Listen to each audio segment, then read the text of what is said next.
across the UK. On DAB+, on YouTube, on your mobile, and on your side. This is Talk.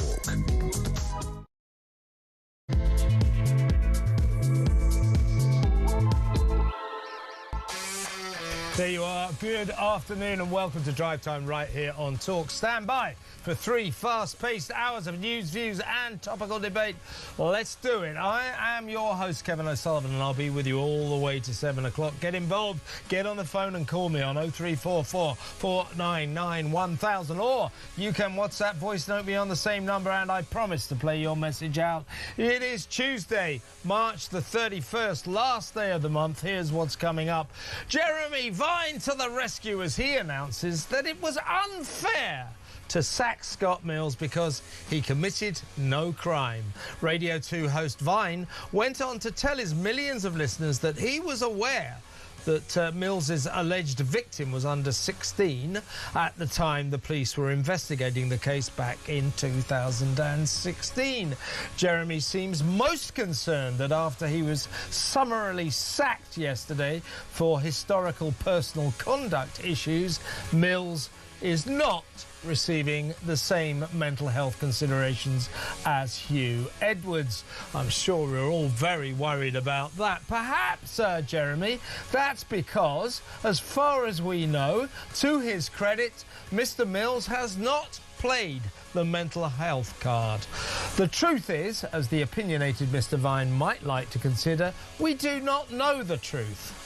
But following yesterday's shock police revelation that the young boy at the centre of their criminal probe, does the BBC have yet another paedophile scandal on its home? That the young boy at the centre of their criminal probe was underage? Does the BBC have yet another paedophile scandal on its hands? And if so, after Jimmy Savile, Rolf Harris and Hugh Edwards, just what the hell is wrong with our state broadcaster? 0344 499 1000. And why was Mills earning an astronomical £360,000 a year? Admittedly, markedly less than the obscene £980,000 salary paid to his predecessor Zoe Ball. But this is playing pop records. Why is Auntie Beeb handing disc-spinning DJs such huge amounts of licence fee payers' money? 0344 499 1000. In other news, the rape gang inquiry finally got going today, with Chairwoman Anne Longfield vowing not to shy away from issues of ethnicity and naming and shaming those who turned a blind eye. Sounds good. But after so many delays and Labour's clear reluctance on the whole issue, do you trust this public investigation? Several victims don't. They've quit, saying they were not being treated with respect. 0344 499 1000. Plus, the French gendarmes say no to Home Secretary Shabana Mahmood's demand that from now on they get paid by results. Hardly surprising, lay cops don't want a pay-as-you-go deal. They've only succeeded in stopping 37% of the small boats, but still, they're in for another £500 million to patrol their own beaches, ineffectively. Why? 0344 499 1000. Also on today's show, the Marxist teacher who has declared war on Nigel Farage, the IT boss raided by 12 coppers who spent the night in jail for criticising the police in his blog. He's in for a big slice of compensation. He's suing them, quite rightly. 0344 499 1000. And finally, pariah princesses Beatrice and Eugenie get banned from the royal family's Easter celebrations. All that and so much more. So don't go anywhere. Stick with me right here, right now on Talk, the home of free speech and common sense. Let's spend Tuesday afternoon together. Let's go straight over to my first guest, Senior Fellow at the New Culture Forum, Philip Kinsley. Welcome, Philip. Great to see you, Kev. Now, first up, let's talk about Scott Mills. Yesterday, for a long time, people were saying, "Oh, it's just a Radio 2 DJ. What's the big deal? You know, another day, another BBC presenter in trouble." But this is getting serious now. The big question is what did the BBC know when they appointed this guy to the key role of hosting the biggest show on BBC Radio, BBC Radio 2's breakfast show, which gets 6.5, 7 million listeners. Huge show.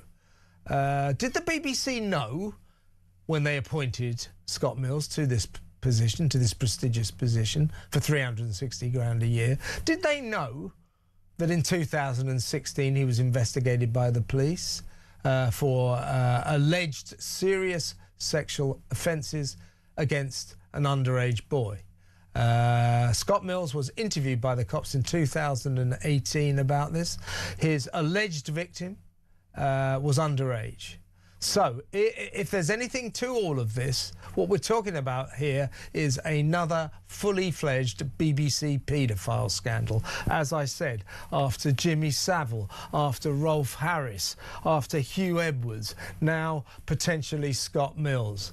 Nobody's saying the guy's a paedophile right now, but this is looking pretty damn dodgy from start to finish. Now, we've put in requests several times now, Philip, to the BBC, to the press office, saying, did you know about this police investigation before you gave this guy this top job? We've been putting that request in all morning. No answer has come, the significant reply, I would suggest. If it transpires that the BBC knew about this investigation and allowed Scott Mills to take on this very prestigious role, host of their biggest radio breakfast show, then I'm afraid we've got a fully fledged scandal on our hands, the BBC yet again.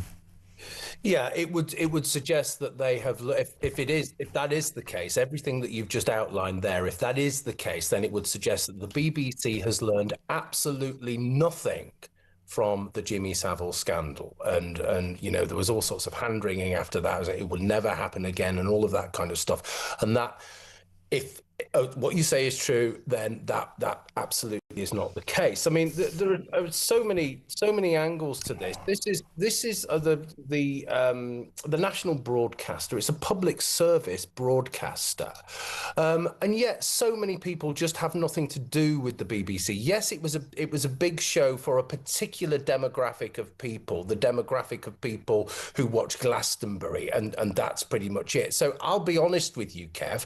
Right, I'd hardly ever heard of this guy before yesterday, and I would imagine many viewers would be in absolutely the same boat, and it just feels as though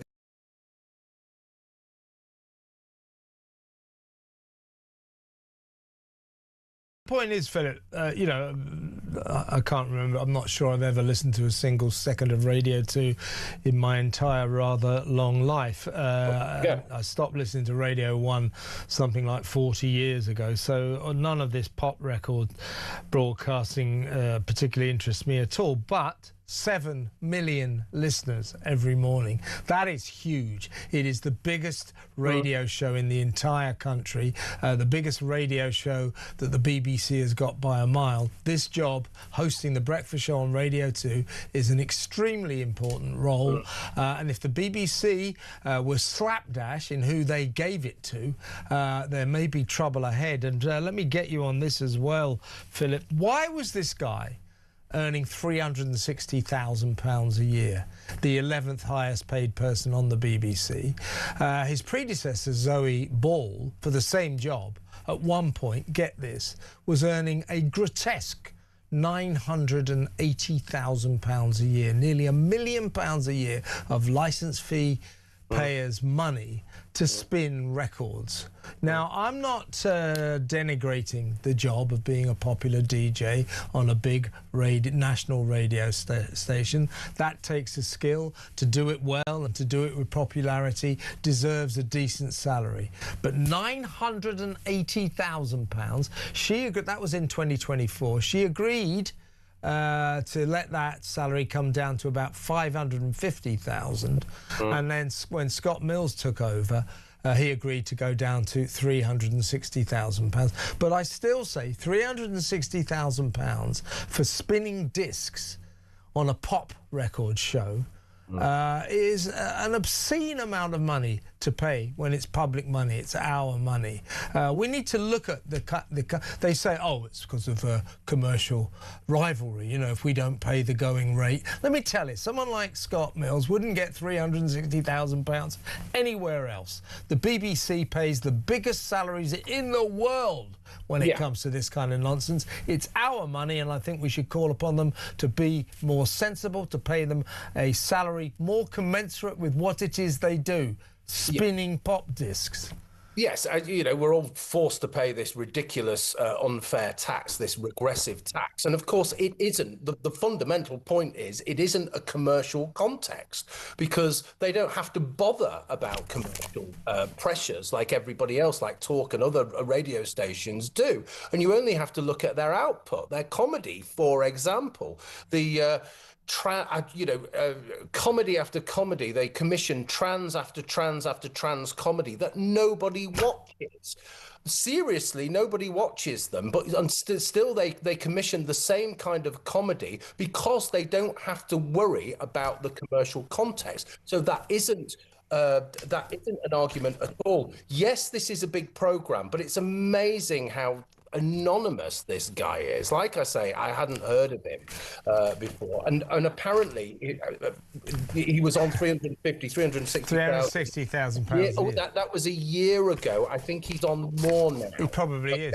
He probably is. It's too much. It's too much. It's ridiculous. It's grotesque. It's even more grotesque. But what's happened with the BBC, this broader narrative about the BBC, is that I didn't really know who he was. Yes, lots of people listen to it, but the key point is, lots and lots of people don't. So he isn't a Terry Wogan, a Ken Bruce, or even a Jimmy Young.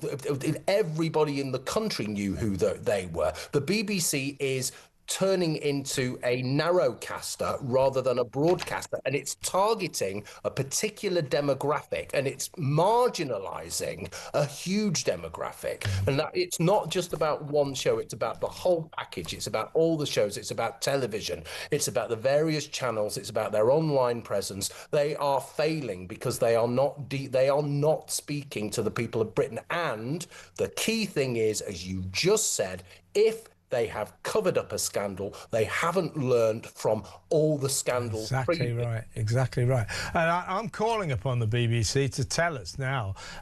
You know, they're being secretive, typical. What the BBC's MO is, they take all of our money, 175 quid a year, at the rate of £3.5 billion from the public every year.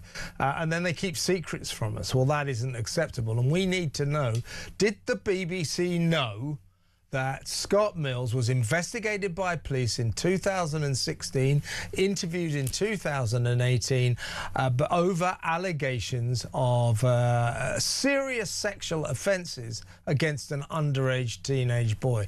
Did the BBC know that when they gave him this job? I should stress that the investigation into Scott Mills was dropped because the CPS and the police decided they had insufficient evidence to pursue their case. But nevertheless, if the BBC knew about this, then they've got more questions to answer. We'll be keeping you abreast of that story throughout the show, folks. Let me know what you think. 0344 499 1000.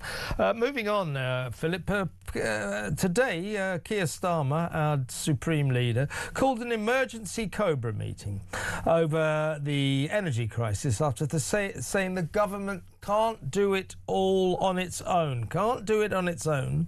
And that is in terms of helping people with soaring energy prices due to the Iran war. I mean, he calls an emergency Cobra meeting. By the way, don't get carried away. Cobra sounds flash, doesn't it? It stands for Corridor B, Room A. That's what Cobra stands for. So don't get. It's not very 007, I'm afraid. But so he calls all the experts in. Oh, we can't do it on our own. I'll tell you what you could do, Starmer and your moronic, gormless government, you could start drilling.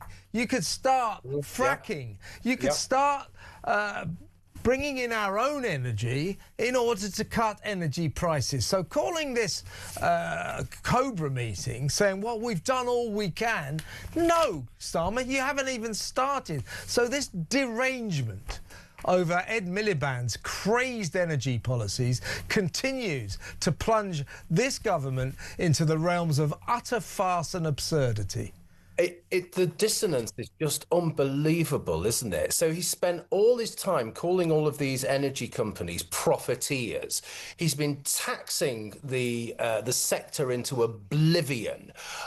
He's absolutely demonized them in every single way. And now, after doing all that, he's going cap in hand to them and saying, oh, we can't cope. We can't do it on our own. I've got news for him. He can't do anything. This government can't do anything on their own. This is just another example of, you know, it has echo. My God, it has echoes of Donald Trump, doesn't it? You have all. I think it's worse than that, Philip. I mean, what we're talking about, you know, I mean, you know, Donald is perfectly capable of spewing gibberish and not making any sense at all, as we're discovering throughout the Middle Eastern war.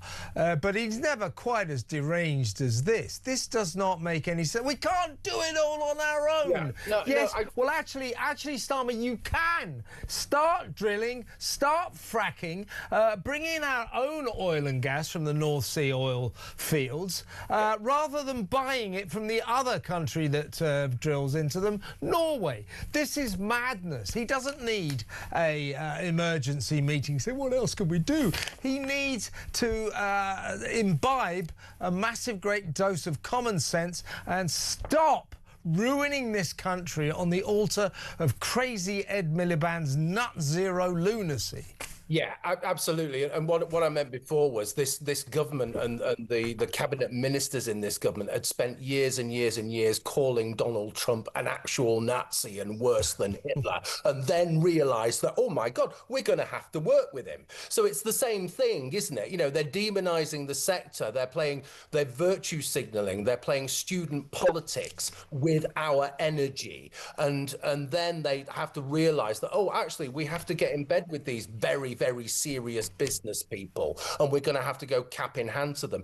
The point I'm making is that is the mark of the whole premiership. That's the mark of this government. That's what they're doing time and time again. They get it wrong the first time, and this is energy, as you say. This is difficult to think of anything more important, because this could really trigger a national emergency in terms of the economy, in terms of a recession, in terms of a depression, for God's sake. And if it does happen, and I've said this before, if that does happen, then we'll see what civil unrest looks like. But at the moment, what we've got is Keir Starmer doing just another kind of U-turn. This isn't political. Well, it kind of is in a way. It's geopolitical, but this is about the economy. This is about business, and it's just another example of how he really isn't fit to do the job, and we really need to get rid of him as soon as we can. But the problem is, of course, who are we going to get in his place? We're going to get Miliband, who's 10 times worse, who is absolutely a nutter, as you say. But this government's adherence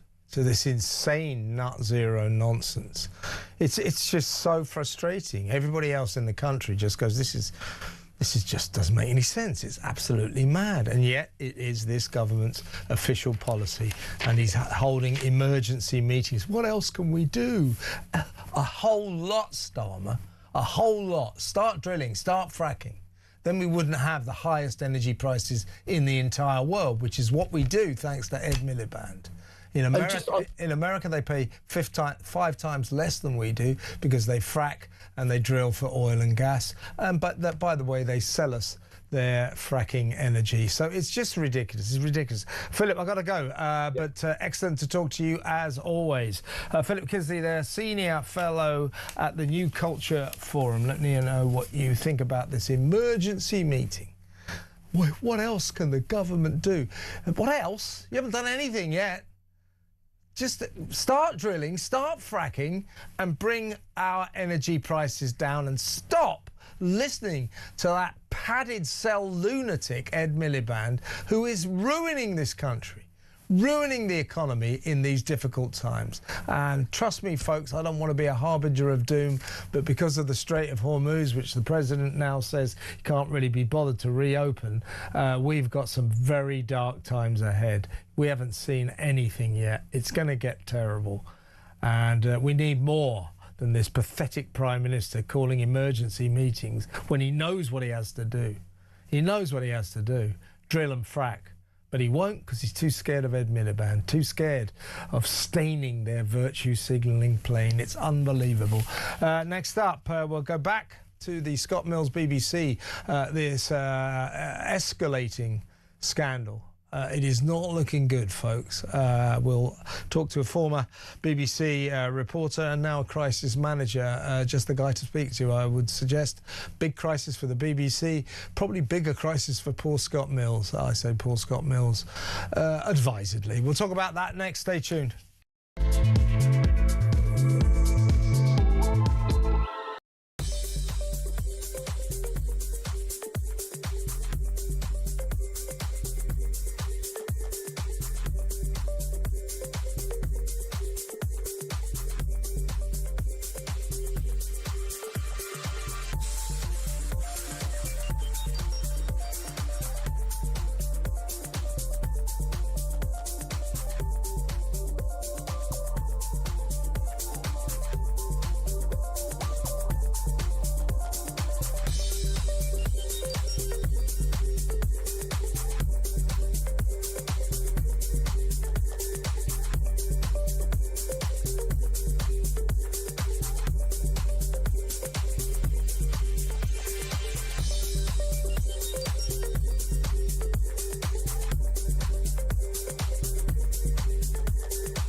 Across the UK, on DAB+, on YouTube, on your mobile, and on your side.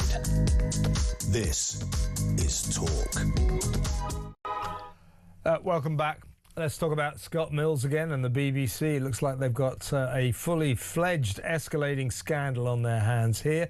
Let's talk to former entertainment correspondent at the Beeb and now a crisis management expert, Dave Mason. Welcome, Dave.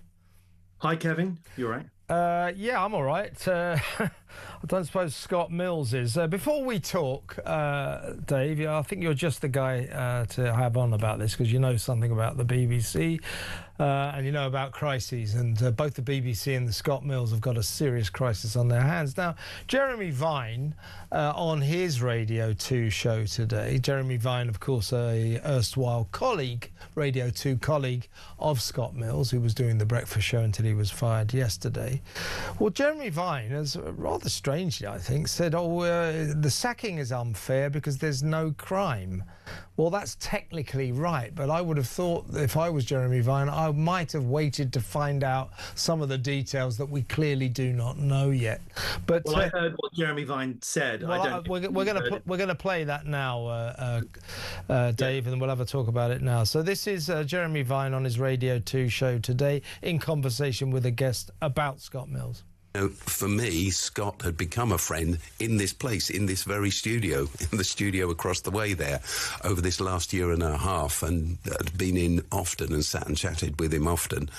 So my thoughts, my heart, my grief, my pain is for him, and also for any victim of any crime and their family and everybody involved in this. I found we don't. And when you say crime, the whole point is there wasn't a crime, and that's where this gets difficult. Yes. Because the Met have been over it, and there's no crime. The CPS looked at it, so therefore we are dealing with something you would call misbehaviour. Yes, so, you can get fired for misbehaviour. Yeah, absolutely.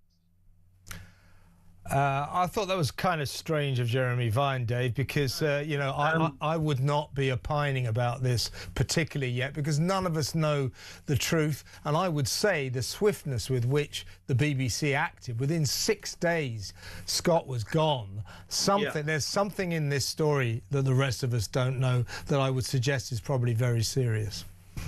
Well, maybe. Just referring to your clip, the first thing I have to say is that the guest there was the guest from Talk of the Day, and I'd like to echo his acknowledgement as well and repeat that there may be a victim at the centre of this issue, and that needs to be acknowledged. And it's right to put any thoughts with anybody who's been affected by this. Couldn't agree more, Dave. No, absolutely. And actually, this came out, and Scott Mills's, ironically, last breakfast show last week occurred on the day of the start of the Martin Clunes Channel 5 drama about Hugh Edwards, which for somebody could have been triggering, or even the trailers for it could have been. So we don't know what lays behind this or why somebody has decided they need to speak now. But the word complaint has been referenced over the last week. Maybe it's a historic complaint, maybe it was brand new. We just don't know the details of what lies behind that. However, Jeremy was quite right. You know, as a journalist, and I do, that if somebody live on air says something, you need to correct them. And this gentleman who was on Jeremy Vine actually said the word crime, and he needed to be corrected live so that he wasn't accidentally libeling Scott Mills. So I'm sure you can appreciate sort of, except for the. I don't think there's anything odd about that at all.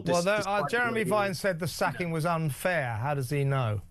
Well, he doesn't. He hasn't got a clue, has he? He doesn't know it's unfair. No, I know why he said that. No, he didn't have to say it's unfair. You're a journalist. Let me finish. Yeah. I know why Jeremy said that. He said that in the light of the fact that Hugh Edwards had been sacked, and that this was perhaps an overcorrection for the amount of time that the BBC took in investigating. Yeah, I agree with that. Yeah. And so that's what Jeremy said, and that's also what the correspondent Katie Razzle said, that there may be a sense that since you're aware of the BBC internal culture review which took place, which of course you've been one of the media organisations criticising them for this over the last year. Many of us have, over the lack of speed with which their processes have either been in place to escalate. I was only on this station with Ian Collins a year or two ago talking about the lack of escalation when the Hugh Edwards thing first came to light. And one of the things I work with my clients in crisis media is when you first get whiff of anything that's a risk or that might be an organizational issue, it needs to be escalated to a level where you can react. The same problem has happened with Travelodge, hasn't it? And the CEO in the news this week over lack of process and lack of escalation. You've got to. But here's another issue, though, Dave. So they acted very quickly, Kevin. They acted very quickly, but this is a good thing. Here's something that isn't good. Where is the transparency? Why won't they answer? Why won't they answer the inquiries of media organisations, including ours? Perfectly reasonable request. The police dropped this bombshell news this morning that the young teenager at the centre of these allegations against Scott Mills, allegations that were dropped in terms of a criminal investigation, to be fair. Yeah. But the police today revealed that at the time, back in 2016, when they were investigating this case, that this kid was underage, was under 16 years old. What we have asked the BBC and every other media organisations, no answer has come. The significant reply is, did you know about this police probe involving an underage boy and Scott Mills when you gave him the job, the key BBC job of hosting the Radio 2 breakfast show? They need to tell us whether or not they knew, and the reason and the fact that they do. Well, they haven't. Can I come in on that point? Yeah. Because you're not the only. Katie Razzle, who works at the BBC, has asked the BBC that question. So let me just unpack Well, what's the answer? I worked at the BBC around the time of the turn of the century. So they haven't answered the question. But that's the point, Dave. No, well, let me come in on the point. Firstly, he's an innocent man, no charge, no case here. But don't forget, Paul Gambaccini and Cliff Richard both were hung out to dry by all media organisations as well, reporting on the fact that they may or may not have done something at the time, and their livelihoods and reputations were tarnished and damaged for ages. Paul Gambaccini wasn't in the media for 2 years, and is also... But why won't the BBC tell us? The other thing here... It doesn't matter about Paul Gambaccini. Well, no, why won't the BBC tell us whether or not they knew? Well, it does matter, and the reason. Well, it does matter that they won't tell us whether or not they knew about Scott Mills and this investigation before they gave him this key job. They made themselves have to investigate it. Now, the point I want to whether or not they knew is that there are questions. Why do you have to investigate that? It's pretty obvious, isn't it? Lorna Clark was an exec at Radio 1. Yeah, head of music. Yeah, and she was the exec there at the time. Okay. And the question is, did he tell them? And did they? I know that. So why won't they tell us whether or not he told them? Because they're not being transparent again. Well, they may well are a secret. You know this, Dave. You work there. They are a secretive organisation. They always have been. They take our money and they keep secrets from us. It is not a difficult question. Did you know before you gave this guy Scott Mills this key job, Radio 2 breakfast show? Kevin, I'll ask you a question. Did you know that he'd been? No. Let me finish. Kevin, have you got your work contracts and your emails from 2001? Have you got those yourself? Is it difficult for them to tell us whether or not they knew? I can't answer that on behalf of them. Don't you think they should tell us? I'm not here to speak on behalf of Lorna Clark. I know. But the point is, they do have that question to answer. Why haven't they answered it? It's an easy question to answer. Well, I've got other questions to ask yet. Can you help me with this one? Sure. Why are the Met Probably not. I'm not the expert, but go on. Yeah, and I'm not here as a spokesperson. No, I know. I get that. I know you're getting aerated, but there's no point getting aerated. I'm not having a go at you, Chris. I'm having a go at the BBC, but go on. Sorry. Also, have you considered the BBC itself might be a victim here? If these allegations, which date to 1997, look at the timeline. Scott Mills was at Heart in London in 1997. He didn't join the BBC until 1998. Yeah, correct. So it could be that he was interviewed under caution. Well, I know he's in his more recently, but maybe the allegations 2018. 2018. Yeah, that's when he was interviewed under caution. But perhaps this took place before he even joined the BBC, and so therefore he didn't tell them. Maybe you wouldn't tell a new employer if you've been interviewed under caution in a previous previous life for a driving offence or something else. Absolutely, maybe Dave. You wouldn't reveal it. No, we'd all do that. Hang on. There's a very important legal point to point out to you here. He was interviewed under caution. He was not cautioned. Yeah. So there is an important distinction, okay? Now, let me finish on a couple of points as well regarding organisational culture. This highlights two things. The organisational One, the BBC's secretive and won't tell us the truth. One is, that's your opinion. Let me finish mine, please. One is legal. Nothing to see here, technically, because the CPS dropped the case. So why are the Met now rolling their sleeves up and interfering? It's as though the Met are inferring that there's no smoke without fire with the statement they've made, and I'm quite disturbed by the way they're behaving.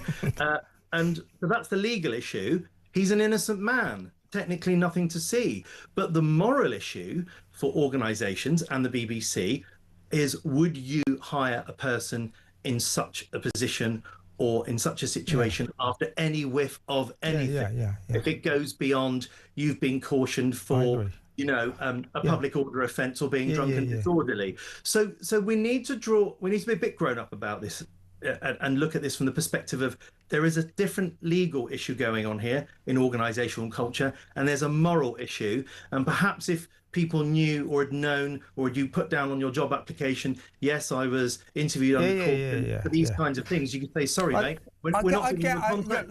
I'm not arguing with that, Dave. My point is this is a bit of a Mandelson moment for them. They've got to come clean on what they knew and when. It's the BBC's Dave, they did act fast, which was great. Yeah. But what we need from them, though, Dave, I absolutely, what you just said is exactly right. It is a Mandelson moment. They have acted swiftly. I think we can infer from that there's something pretty serious involved in what's been happening, because you don't just sack somebody like Scott Mills in 6 days flat. But it is a perfect. They did it. They looked why won't they tell us whether or not they knew about his problems with the police when they appointed him to the position of Radio 2 breakfast show? He also had problems with alcohol. No, I don't care about that. Why won't the BBC tell us?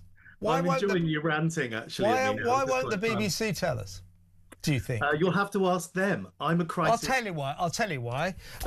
It's because they are an obsessionally secretive organisation, and already their reluctance to answer this question smacks to me of a cover-up, and they could be in trouble again. If it was a cover-up, why would they act in 3 or 4 days and pull him off air like that? Wouldn't they have let him stay on air? Maybe stay to the end of his contract, maybe stay to the end of the month. Dave, I admire your trust in the BBC, given the way it's handled its other paedophile scandals. I have no trust in them whatsoever. I think it's fair in these circumstances, Kevin, to defend them for the right things and ask the questions for the remainder. Well, I'm not defending them for not answering a basic question that would settle a lot of problems. Did you know, before you appointed Scott Mills to the position of Radio 2 breakfast show host, that he had been interviewed by police for alleged sexual offences against an underage boy? Here's one for you. Here's one for you. Did you and your colleagues at Talk Radio know of the questionable values and views of Mike Graham before you got rid of him? What's that got to do with this? Well, Mike Graham was sacked and got rid of by Talk last year for questionable. He wasn't sacked. He wasn't sacked. You better be careful. He was got rid of. He wasn't sacked. Well, the comment, the term was he won't. I don't know why you're doing this, Dave. I don't know why you're doing this, Dave. Let me tell you something. If I get involved in a crisis, I'm not hiring you. Thank you very much, Dave. Off you go. Bye. David Mason there, crisis manager. If I get involved in a crisis, I think I'll go somewhere else. Seriously, though, why won't the BBC tell us whether or not they knew that Scott Mills was involved in a police investigation involving an underage boy? It's an investigation that was dropped. But did the BBC know about this before they gave him one of the corporation's key jobs, one of the very top jobs in the corporation, hosting its biggest radio show, the Radio 2 Breakfast Show? Why won't they tell us? 0344499 1000. Let's go to break, take calls later. Bye.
across the UK. On DAB+, on YouTube, on your mobile, and on your side. This is Talk. Welcome back. Let's go to the phones. Let's talk to Karen in Bournemouth. Hi, Karen. What would you like to say? Hi, Kevin. Well, I'm afraid Mr. Storm lying. Oh, it's your dog again. What's his name again? Elsa. Okay. He's been on the show so many times. What were you going to say, Karen? He gets me more often than I do. Yeah, he's a star of the airwaves. You were saying, oh, Karen, sorry. Yeah, and Mr. Starmer is telling yet another lie. Because at the end of the day, he sits there and says, I can't interfere with Ed Miliband's choices and because he's the Secretary of State, blah, blah, blah. But at the same time, when Mr. Street is in the middle of doing something, Mr. Starmer can jump in. That's a good point, Karen. But the Prime Minister's point at Prime Minister's Question Time last Wednesday, energy price policy's got nothing to do with me. I'm just the Prime Minister. You well know that it's all down to the Energy Secretary, Ed Miliband. That's what he said. Nothing to do with me. That's just absolute nonsense. All government policies are to do with the Prime Minister. The Prime Minister can overrule every single Secretary of State. Of course he can. He's the boss. So that was utter nonsense. But you give a good example of why it's utter nonsense, because all of a sudden he does feel it's okay for him to get involved in the Secretary of State for Health's business, as in West Streeting, by giving the doctors a 48-hour ultimatum, take your 3.5%, otherwise the deal's off the table. So suddenly he can get involved in matters concerning the Secretary of State for Health, but apparently he's not allowed to get involved in matters concerning the Secretary of Health, the Secretary of State for Energy. So it's ridiculous. Well, the thing is, too, it just goes to show that it's obviously Ed Miliband that's running the show and not Keir Starmer. Well, I think you're right about that. Very much so. Yeah, it's Ed Miliband, a combination of Ed Miliband and his backbenchers, his left-wing backbenchers, who are telling him what to do. He's just a puppet being handled by those people. So, Karen, really good point as always. Thank you to Karen in Bournemouth. Shall we take another call? Let's go and talk to Joan in Sunderland. Hi, Joan. Has the steam stopped coming from your ears? Your last interview. Did you say? I mean, I'm just asking a basic question. Don't you think it's a fair point, Joan? I'm just saying, we've asked, so have a lot of other media outlets, the BBC. Did you know that Scott Mills has been interviewed by police with a view to alleged serious sexual offences involving a boy who was underage, under the age of 16. Did they know about this when they appointed him? Now, that investigation was dropped. There were no criminal charges, but the question to the BBC, did you know about it before you gave him that job as a host of the Radio 2 breakfast show? And they won't answer us. It's a fair question, don't you think? It is, but it's not what I'm ringing about. It's not what you phoned up about. What would you like to say? Well, I think this Cobra meeting, I'm hoping Starmer and Miliband buy a hat with brains in them, because this is just a disgrace. And they can't pin this on the Iranian war, because we've talked about this well before the 28th of February, this situation. These people are watching the death of a nation through their own ideology, stupidity. We've got steel mills that will be closing. We need steel for defence, all the likes of that. They're watching men who worked in the oil industry being paid off, gone, and you'll never get them back. They could do something if they wanted to. I don't know why Starmer is so scared of Miliband, because that man is out of control. Why is it no one is demanding answers for him? What does GB Energy mean and what does it do? Yeah. All these quangos select committees, they can go because they're not doing the work that they're paid to do. Yeah.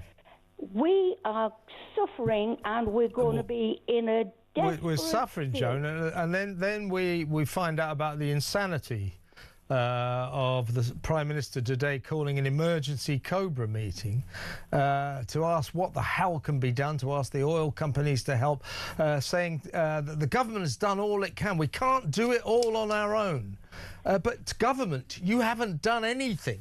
What the government needs to do, Joan, in these difficult times with the Strait of Hormuz still closed and looking like it will continue to be closed, is to start drilling, start fracking, start bringing down energy prices for the people in this country. But instead, they continue to hitch their wagon to the lunacy, the absolute lunacy of crazy Ed Miliband's nut zero nonsense.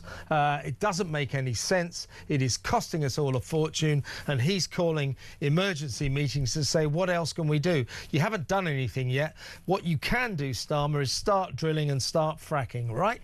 Do you know what frightens me? Yeah. If it's, I don't know whether it's true or not, that they're killing oil wells. We've got Norway, who practically share the same oil field. Selling us North Sea to us. It's ridiculous. We're not going to get any medals if we're going to be first. Why are they killing this nation? Why are they doing it? Because they think it's more important to signal their virtue and polish their halos and say, oh, look, we're saving the planet, even though nothing Britain can do will make any difference to the planet. We only produce less than 1% of the world's pollution, so we can get down to producing none whatsoever. Won't make any difference. And yet, Crazy Ed and his acolytes in the cabinet think it's more important that they should be able to polish their halos and say, oh, look, we care about the environment, than it is for people to be able to pay their way and to get through this cost of living crisis, because with Crazy Ed's energy prices, people are going broke. It's a disaster, Joan, and it is a disaster built on the altar of this government's green insanity. Their absolute madness over this green claptrap which you, as you quite rightly say, is ruining this country and destroying our economy. It's just outrageous. Joan, good call as always. Keep in touch. I know you will. Joan in Sunderland there. When we come back, we're going to talk about the rape gang inquiry. It starts today after so many delays, and we're going to find out whether or not we think it's effective. We're going to talk to a former copper who used to investigate child rape gang scandals. Says it's still going on in London. We'll find out whether or not he trusts this inquiry, which has pledged to leave no stone unturned. But will it deliver the goods? We'll talk about that next. Stay tuned.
across the UK.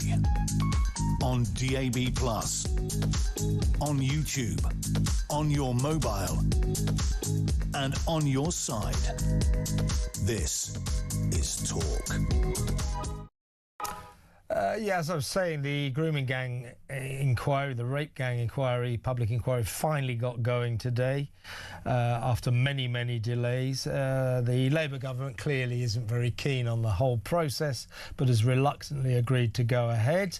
The chairwoman of the inquiry, Baroness Anne Longfield, former Children's Commissioner, says the grooming gang inquiry will not flinch from uncomfortable truths. She also says it will name and shame those who turned a blind eye to the fact that young, vulnerable girls were being gang raped all over the country. They think there are as many as 250,000 victims. She also says they will not shy away from dealing with the ethnicity of the gangs. Many of them, most of them, frankly, were Muslims of Pakistani origin. They are going to confront that head on. If they do all of that, good news. But do we trust it? Let's talk to former detective, London detective and whistleblower on rape gang activity, John Wedger. John, thanks for joining us.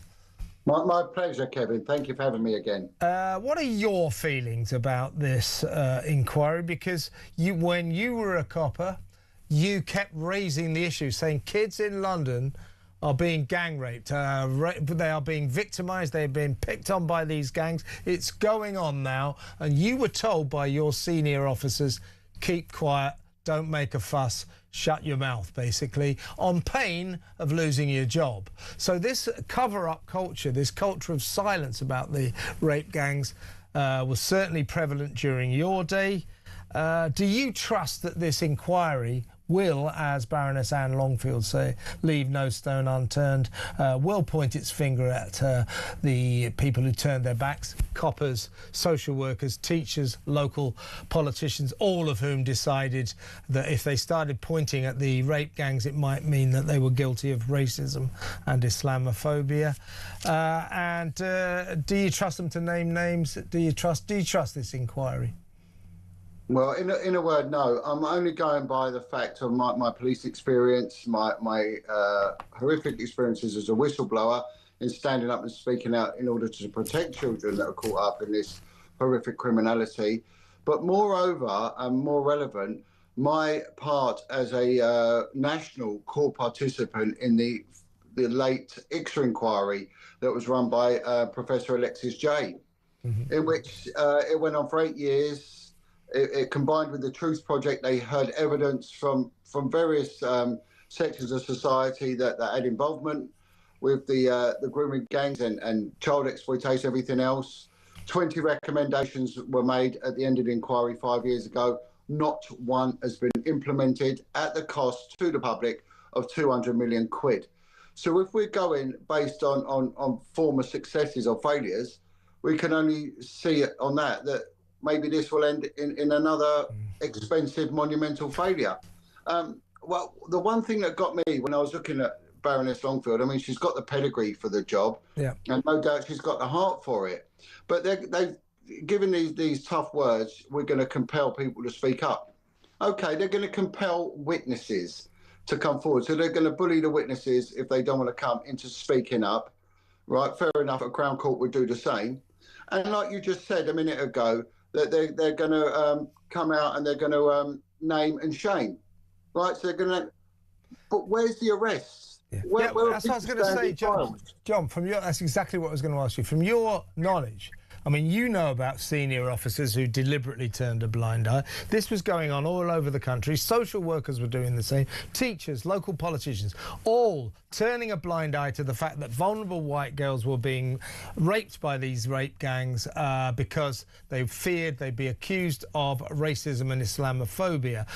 Now, these people who turned a blind eye, they should be prosecuted, shouldn't they?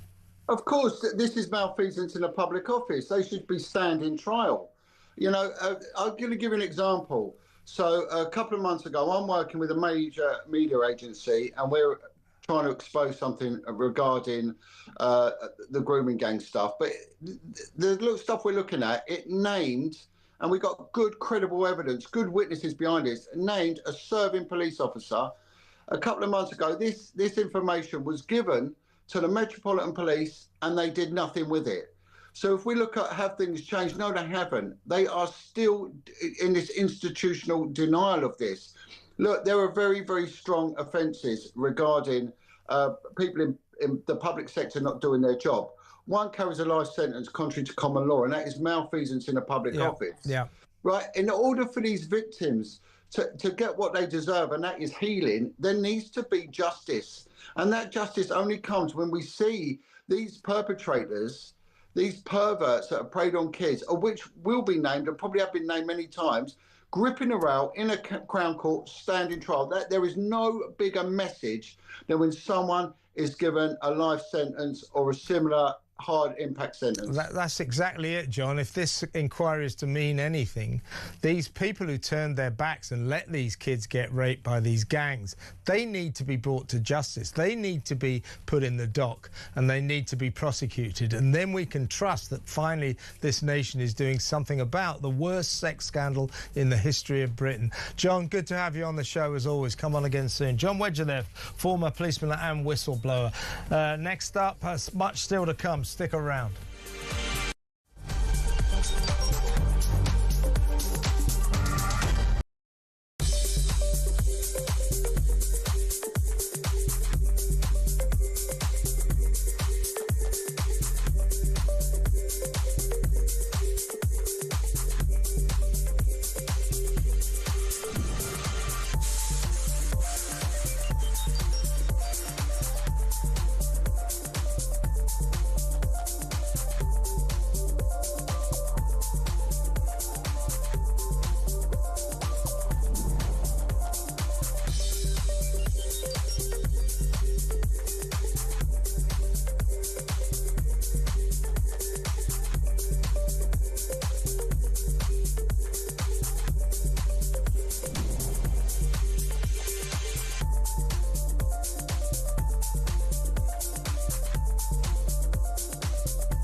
Across the UK, on DAB+, on YouTube, on your mobile, and on your side. This is Talk.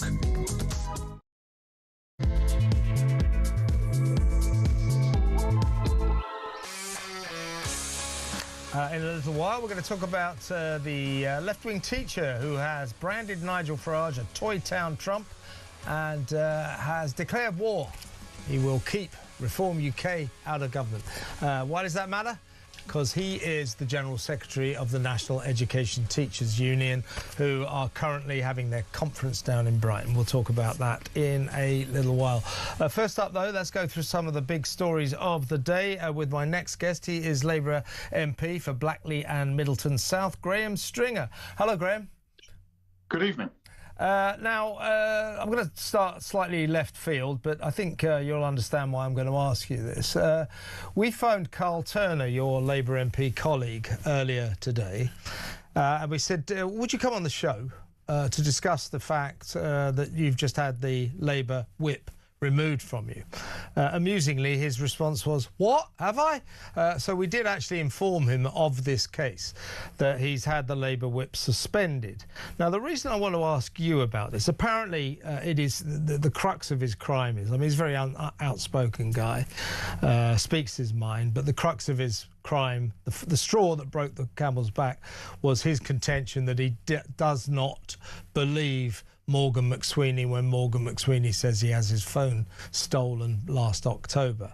That was apparently the straw that broke the camel's back. Carl has now had the Labour whip suspended. Now, he speaks his mind, and so do you.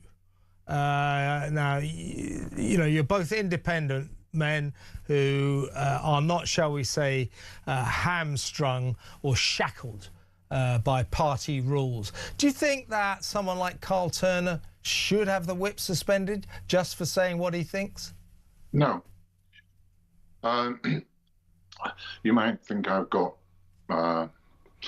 interest in that, in as much as I sometimes...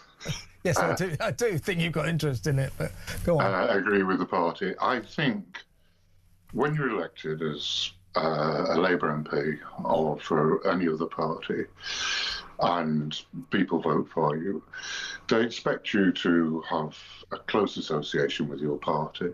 They also expect for you to speak honestly about what you think about things. They get very annoyed if you just come out with lines to take, inverted commas, along with the party. So I think it's a mistake in very general terms for parties to exclude members of Parliament because they have expressed strong and controversial views. I just think it's a mistake. When I was leader of a council, or just before I was leader of a council, I'd been expelled from the Labour group as an ADA for life. What it meant was the Labour Party was so annoyed, they've elected me as leader of the council after that. And for the next 12 years, while I was leader of the council, I refused to expel anybody from the Labour group because it just leads to division, further division, and it leads to the public distrusting people because they don't believe that they believe what they're saying. At the end of that period, I had a more united Labour group than it was at the beginning when I'd been expelled. So I just think it's a mistake to try to stifle the opinions of members of Parliament. We're elected into responsible jobs, and we should be prepared and allowed to say what we think.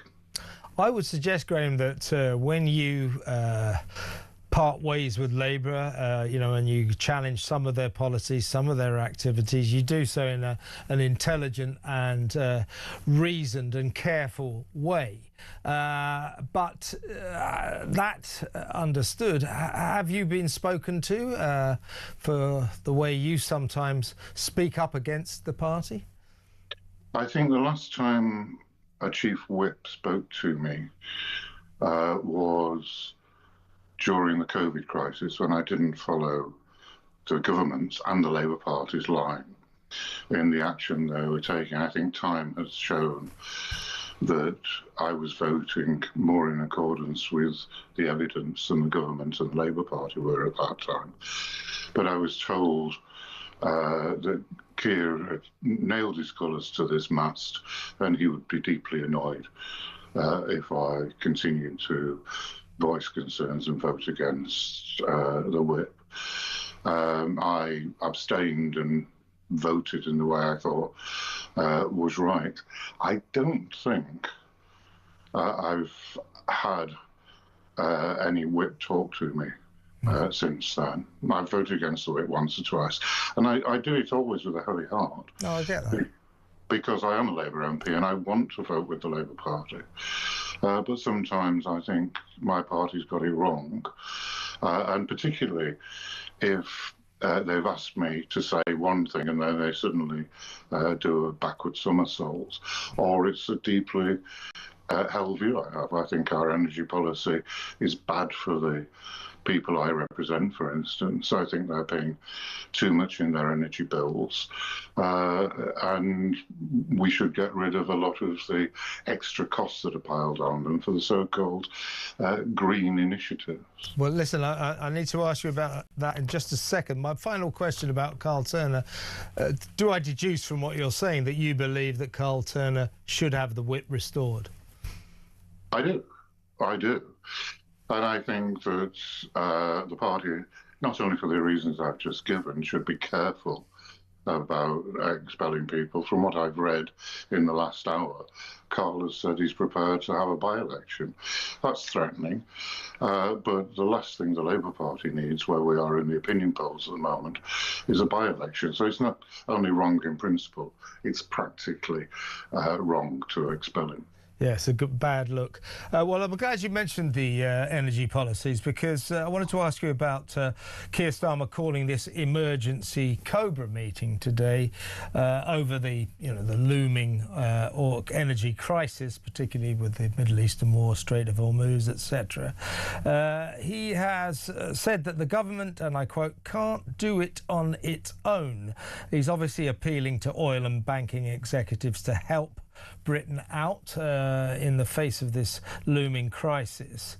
But what a lot of people would say is, OK, that's a fair enough thing for the Prime Minister to try and do. But when he says we can't do it on its own, we can't do anything more, we can't do anything more, I would suggest the government could, given the extraordinary circumstances the world finds itself in now, including Britain, in terms of the Middle Eastern war, that the government should be seriously relaxing its ideological attachment to Ed Miliband's net zero zealotry. Given what's going on now, should we not be drilling for oil and gas in the North Sea? Should we not even be considering fracking? Should we not be pragmatic about what is going on in this world and say, listen, this virtue signaling about greenery is for tomorrow. Today we have to help the people because their energy prices are the highest in the world. They're going to get higher. We need to bring them down, and we can by drilling and fracking. Why can't we do this? Well, that's always been my view, as it happens. So it's an easy question to answer, but I think it's worth going through what Ed Miliband actually says. He says that if you open the oil fields, because the price of oil, the price of gas, is set in the international markets, it's not immediately going to affect the price of those commodities. But what it would do is it would create jobs. Aberdeen is an employment desert, having been one of the most affluent cities in the United Kingdom until recently. It would create jobs if we opened up those fields. It would give confidence to the energy companies both to exploit the current fields and to reinvest in them and to reinvest in new fields. So it would create jobs. It would create, and the people in those jobs would pay tax, and the energy companies would pay tax. So there would be a benefit for the exchequer, and there would be a benefit for the economy. Whereas just putting on green levies doesn't do anything for anybody. It's, as you say, it's virtue signalling. I listened to a Treasury Minister this morning on another radio station doing all sorts of verbal acrobatics to avoid the issue. And he said at one point, well, we will get nuclear power, and that will be part of a solution, but in 10 years. Exactly, and that's lucky. I mean, the nuclear power station often take 15 and 20 years to build, so that is not a solution tomorrow.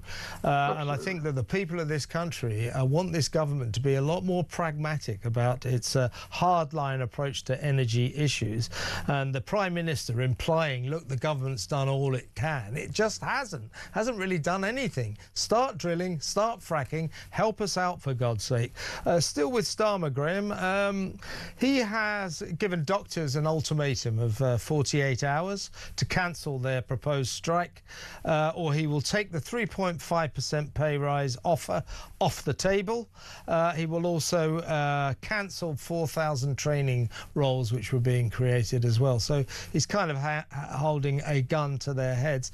I was wondering, though, I just had a call about this, somebody pointing this out, and I think it's a good point. Last week at Prime Minister's Question Time, bizarrely in my view, the Prime Minister batted back all questions about energy policies, saying, you know, that's got nothing to do with me. I mean, that's the Energy Secretary. You know that's the Energy Secretary. Struck me as very bizarre that a Prime Minister was saying that whole departments are nothing to do with him. But if that is the case, why is it that he feels OK to get involved in the Secretary of Health's work by giving the doctors a 48-hour ultimatum? Seems to be he seems to change his policies as he goes along. I think his natural inclination is to answer questions not about the policy detail, but about process. You can feel the lawyer in it when he answers some questions. And I think he's the Prime Minister. If he wants to take the responsibility off the Energy Secretary, he can. If the Cabinet decide they're going to make a decision about energy policy, they will do. So I don't think that was an adequate answer about energy policy. And I take your comparison that he's arguing a different thing when it comes to health. I don't understand in terms of what he said. I understand him threatening the doctors and say, you've got a pay rise there greater than inflation, we'll take it off you. That's part of negotiations. What I don't understand is why he's saying we will take the training of new doctors away as part of the negotiations when the country needs those new doctors. They need them trained here and not brought in from abroad, which has been, since Wes Streeting became Secretary of State for Energy, that has been, and I agree with that has been our policy. Well, a lot of eye-rolling from people on the left when people like me said at the outset of Wes Streeting's tenure as Health Secretary that it was a mistake to just bow to the pressure of the doctors, the junior doctors, and give them pay rises totalling nearly 30%. We all said, you do that, that'll be the thin end of the wedge. If you are given this massive pay demand, they will want more and more and more. I would suggest, Graham, that the fears that people like me had are being borne out now. They gave them this massive 30% pay rise, and here they are demanding more. And if you give them the 3.5%, trust me, they'll come back demanding more. It was a mistake to cave into them at the outset, was it not? I think trade unions, and again, I'm going back to my experience when I was leader of a council, and we recognised at the time, I think it's 23 different trade unions, that some trade unions, as soon as there's a Labour council or Labour government elected, see them as a soft touch. There is a close relationship between the Labour Party and trade unions. I think overall that's beneficial. But some trade union leaders think, well, we can push and bully and extract more from you because we have this close relationship. And I think Wes did it thinking it would solve it. And I sympathise with your view. I think it's pretty close to the truth that they were bound to see that as weakness, not as somebody who wanted to solve the strike, which Wes clearly did, because they're doing nobody any good, those strikes. I totally agree. And do you share my discomfort, Graham, given that these doctors, these junior doctors, seem to have developed a sort of new hobby, going on strike all the time. Now, when they go on strike, they make lots of protestations about, oh, there's a lot of staff cover and no lives are at risk. That's not true. That is not true. When they go on strike, doctors and indeed nurses, frontline medical workers, when they go on strike, of course, patient safety is compromised. Now, if they're going to keep doing this, and these strikes do result in people dying, and I don't think there should be a single death allowed on the altar of industrial action. I mean, do we have to think about banning doctors from striking like we ban coppers and prison officers and army troops from striking? Do we have to think about that? You put it in a very gentle way. Do we have to think about it? Yes, in a free country, a liberal democracy, you have to have extraordinarily good reasons for stopping, taking the rights of workers. Absolutely, couldn't agree more. Away. I don't like that idea. In the car industry, there have been negotiated no-strike deals in the northeast and in Derbyshire. And I think that is the way to do it, by consent with the trade unions. I spent a lot of time during a number of these strikes not me personally, I wasn't ill, in A&E and in wards on a number of hospitals in Greater Manchester. And there is no doubt that the staff who are there, the senior doctors, when it's junior doctors on strike, and the nurses are under a great deal of stress, and they have to delay sometimes giving treatment for days. So patients' lives are at risk. I would say no more than that. I don't know. I wouldn't be able to put any figures on anybody who's died who wouldn't have died had junior doctors been there. But I think the way you put it, should it be considered, should there be talks and negotiations, I think such is the seriousness of it, then those talks should be had. Graham, excellent to talk to you as always. Thank you so much for your time. That's Graham Stringer, MP, Labour MP for Blackley and Middleton South. As you just heard, an outspoken man who doesn't mind challenging his own party's policies, doesn't mind challenging Keir Starmer. Another Labour MP like that, Carl Turner, has just had the whip removed from him, specifically apparently because he kept saying what the rest of us think, that he did not believe Morgan McSweeney when Morgan McSweeney said he had his phone nicked. Doesn't believe him. A lot of us don't either. For speaking his mind, for saying the truth, he's had the Labour whip removed. Graham Stringer says that's a mistake and it should be restored to him.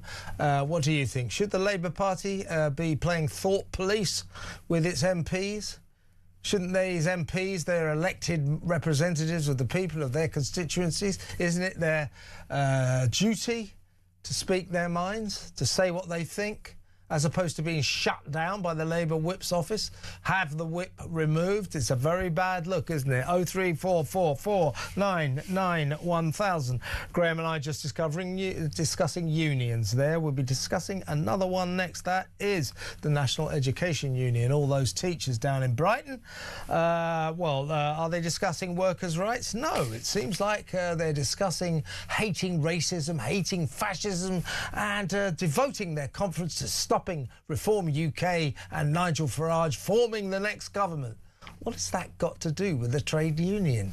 I don't know. We'll talk about that next. 03444991000. Stay tuned.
But what they're doing to people that have been trying to raise this, I couldn't even tell you how many times people tried to have me arrested. You know, and I've had people at my home, I've had people target my children. I've been through worse in the last 13 years as an activist for exposing this than what I did as a child. And it's not just me that's going through that. And it's not just a thing of the past either. Anyone that dares to challenge this becomes a target. That has to stop.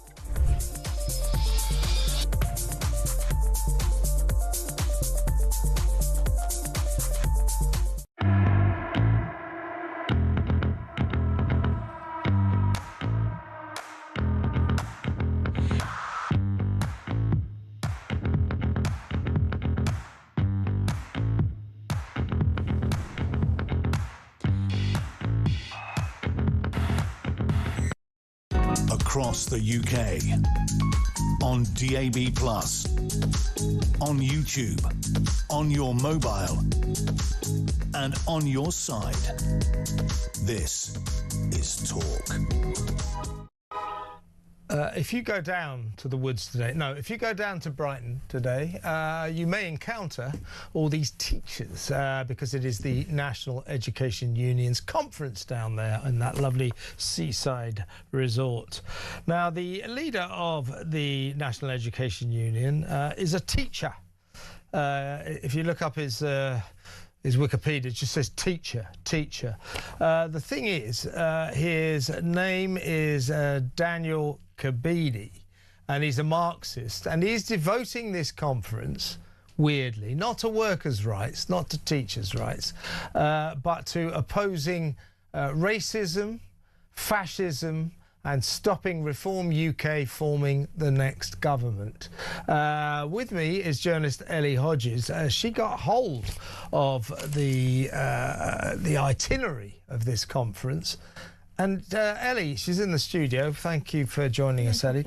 It's extremely political and nothing to do with workers' rights. What's going on? And that's a problem as well. Some people are commenting on this, just saying, oh, but unions have always been political. And yes, fine, they have been. But I think the problem here is that the whole entire conference is basically just about how they're going to stop reform in the next general election. They had Zach Polanski speaking. They've devoted the whole entire conference just to political messaging, and that's where the problem is. And I think that parents have a right to know what's going on at these conferences because it's their kids' teachers that will be going. This is what these teachers are being assailed with. This is the National Education Union run by a Marxist, Daniel Kabidi. He's a teacher, and this is what the pamphlet, the booklet that goes with the conference states. Reaffirm, this is the mission statement of this conference, to reaffirm the union's opposition to all forms of racism, fascism and far-right extremism. Oh, well done. Well done. Also, including the divisive politics promoted by Reform UK.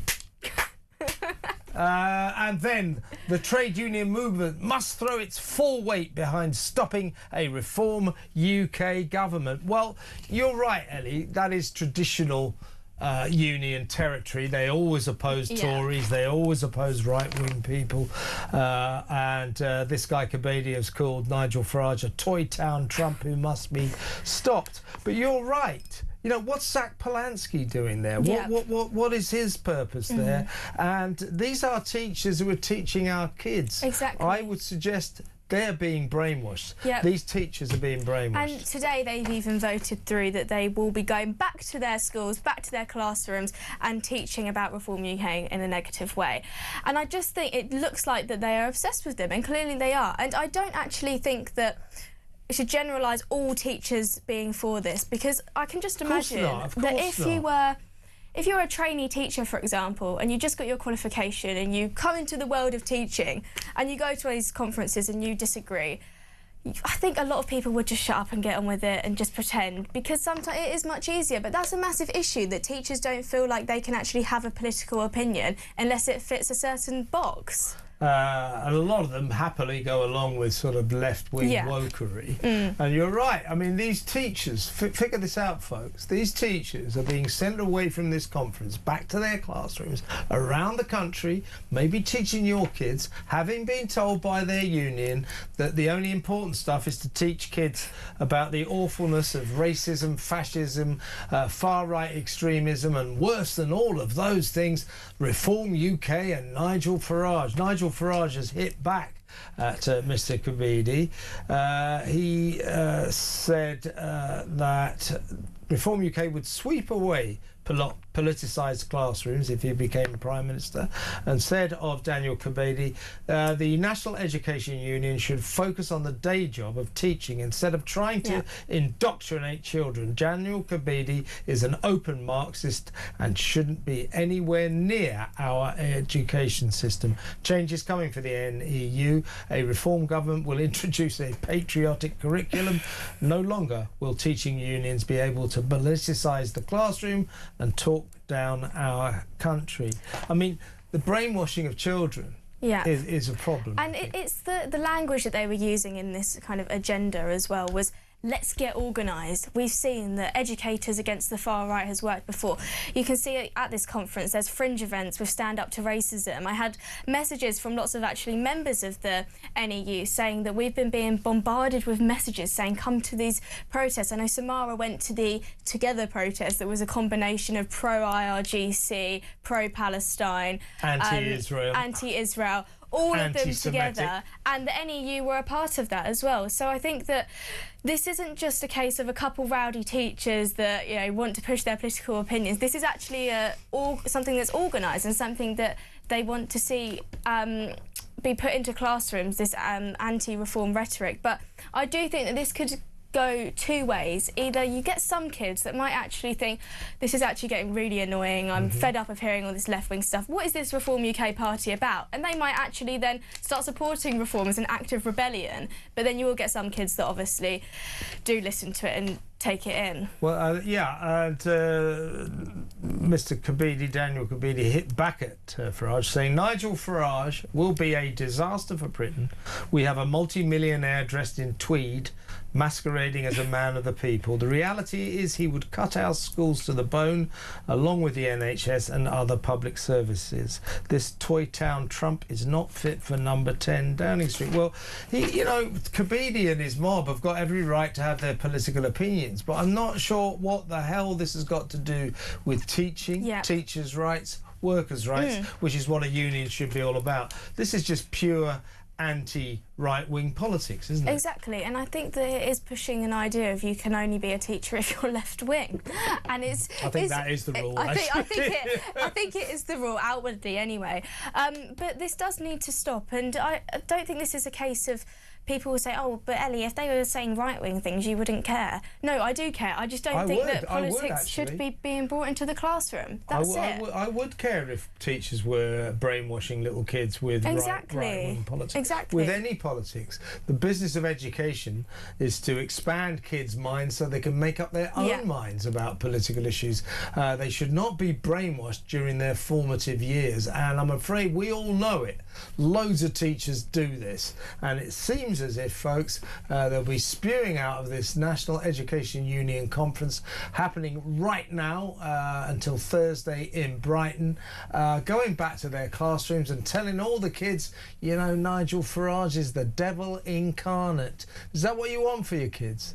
I'm not here to defend Nigel Farage. I'm just saying this should not be the stuff of the British education curriculum. Whilst having Zach Polanski there as well. What is Zach Polanski doing there? It's a very good question. What is Zach Polanski for? I don't know. I think he's there as a warning. If you don't look after your teeth, they could end up like Zach's. Get yourself toothpaste, folks. Ellie Hodges, brilliant stuff.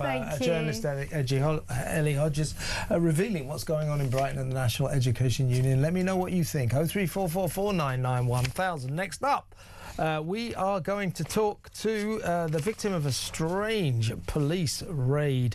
He criticised the cops in a blog that he writes about some case involving a woman, local woman, wrongly accused of paedophilia. He criticised the cops' handling of this case. Middle of the night, 12 coppers turn up at his house, cart him off to the police station. He spends all night in a cell. They subsequently had to drop the case. They said that he was spreading false and malicious communications. No, he wasn't.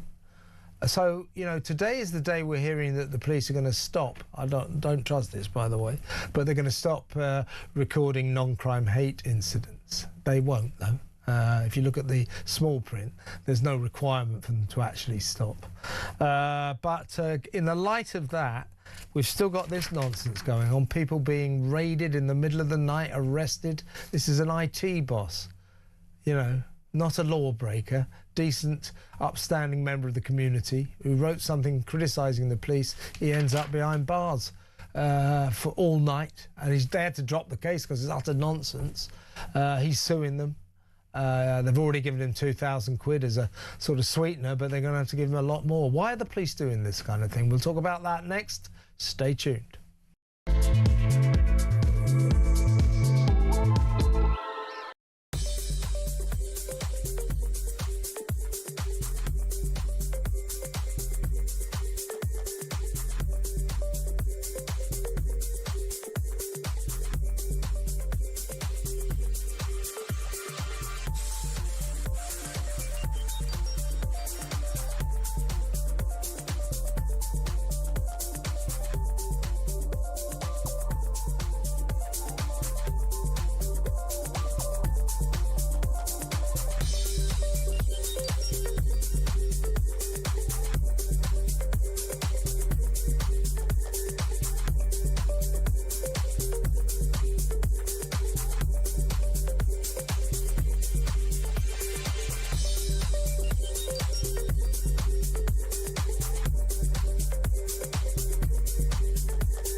Across the UK, on DAB+, on YouTube, on your mobile, and on your side. This is Talk. Welcome back. Now, what a story this is. Fine, upstanding member of the community, his IT boss. He wrote a blog criticising the police locally in Hertfordshire, and suddenly there are 12 officers banging on his door. He's arrested, put in a cell throughout the night. This is all in leafy Hertfordshire, and then released, told that he's being investigated for spreading malicious communications. He did no such thing. He just criticised the police's handling of a local case involving a woman falsely accused of paedophilia. So why did that happen to him? He is suing the police, Hertfordshire Police, and they've got form on this level. Anyway, a warm welcome to the show to IT boss and, shall I say, police victim, Sam Smith. Welcome, Sam. Hi there. Can you hear me? I can. Good to have you on the show.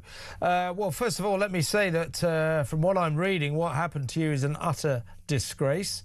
You write a blog and you criticise the police's handling of a local case in your area, a poor lady falsely accused of paedophilia and drug abuse, neither of which were true. You criticised the police for their handling of this case, and suddenly 12 of them turn up at your house, banging on the door, and treat you like you're a great train robber or something. Tell us what happened, Sam. Yeah, so it started with the silliest thing. I found a lost wallet, and I thought I better hand this in. You know, I won't keep the cash, I'll hand it in. And I found a local Facebook group to tell people I found a lost wallet with some cash. I've handed it in at Stevenage Police Station. And then I noticed, it was quite a big group, that some people were kind of picking sort of random people who'd gone down their street or local places and accusing them of being sex offenders or robbers or whatever. And a particular bad one, there was a woman in a local park, and she was in a local park with a phone and, dare I say it, brown. And some of these people on this Facebook group had started saying basically she was there to kidnap the children.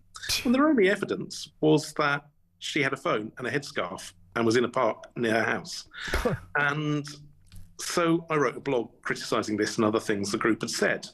And in my second article, which was the 8th of March, I mentioned by name the local chief inspector, Pete Frost. And that night, at exactly 23:45 from the police body cam, police turned up at my door with multiple vehicles. So 12 officers, right? 12. Yes, they haven't denied it. I mean, they've never given a number, but they've not denied. Well, you were there. You must have felt like you were, dealing with a swarm of cops. Exactly. I mean, it was an incredibly large number for, what is, even if you accepted their case, a very, very minor speech offence, which was wrong anyway. Everything was sourced. I'm legally qualified. Everything on my blog is sourced. There were screenshots. There were links to sources. And so they came in, and I was polite to them because I had no idea why they were there at 1:45. Mm-hmm. And they said they were arresting me for 2 counts of false communications. And even the law I was arrested on is a point of confusion, because a lot of their documents said I was arrested for malicious communications. But the offence of sending a false communication under the Malicious Communications Act 1988 was repealed in 2023 by Section 189 of the Online Safety Act 2023. And it was replaced with a summary offence. So they themselves, in their internal investigations and custody records, were at times trying to assert I've been arrested under this repealed. Yeah, because they searched all of your house, took all your devices, and it transpired that they were working under the misapprehension that your crime was, or you were being charged with something that was a lot more serious with what you were accused of. So therefore they overstepped their remit by searching your house as if you were some kind of, I don't know, drug baron or something like that, right? Exactly. So the power under Section 32 of the Police and Criminal Evidence Act can only be used for really serious indictable offences. And the offence that had been repealed is indictable, but the new one that replaced it is summary only. It's magistrates only, basically. So they didn't have the legal power to search under that section of the Act, which they've now admitted in their defence. So the search was unlawful. And can I just say, down not so far away from you, there was this other case, slightly similar, I guess, which was the couple, Rosalind Levine and Maxie Allen. This is also in Hertfordshire, same police force. Yeah. They raided their house last January and held them for 11 hours on suspicion of harassment and, drumroll, malicious communications. And what they had done, they'd had the temerity to belong to a WhatsApp parents group, and they were discussing their misgivings with the teaching at their kids' schools. They were not happy with the teaching. And apparently the school found out about this, reported them to the police. They got arrested, 11 hours in a police station. Obviously, the whole case is dropped, ridiculous.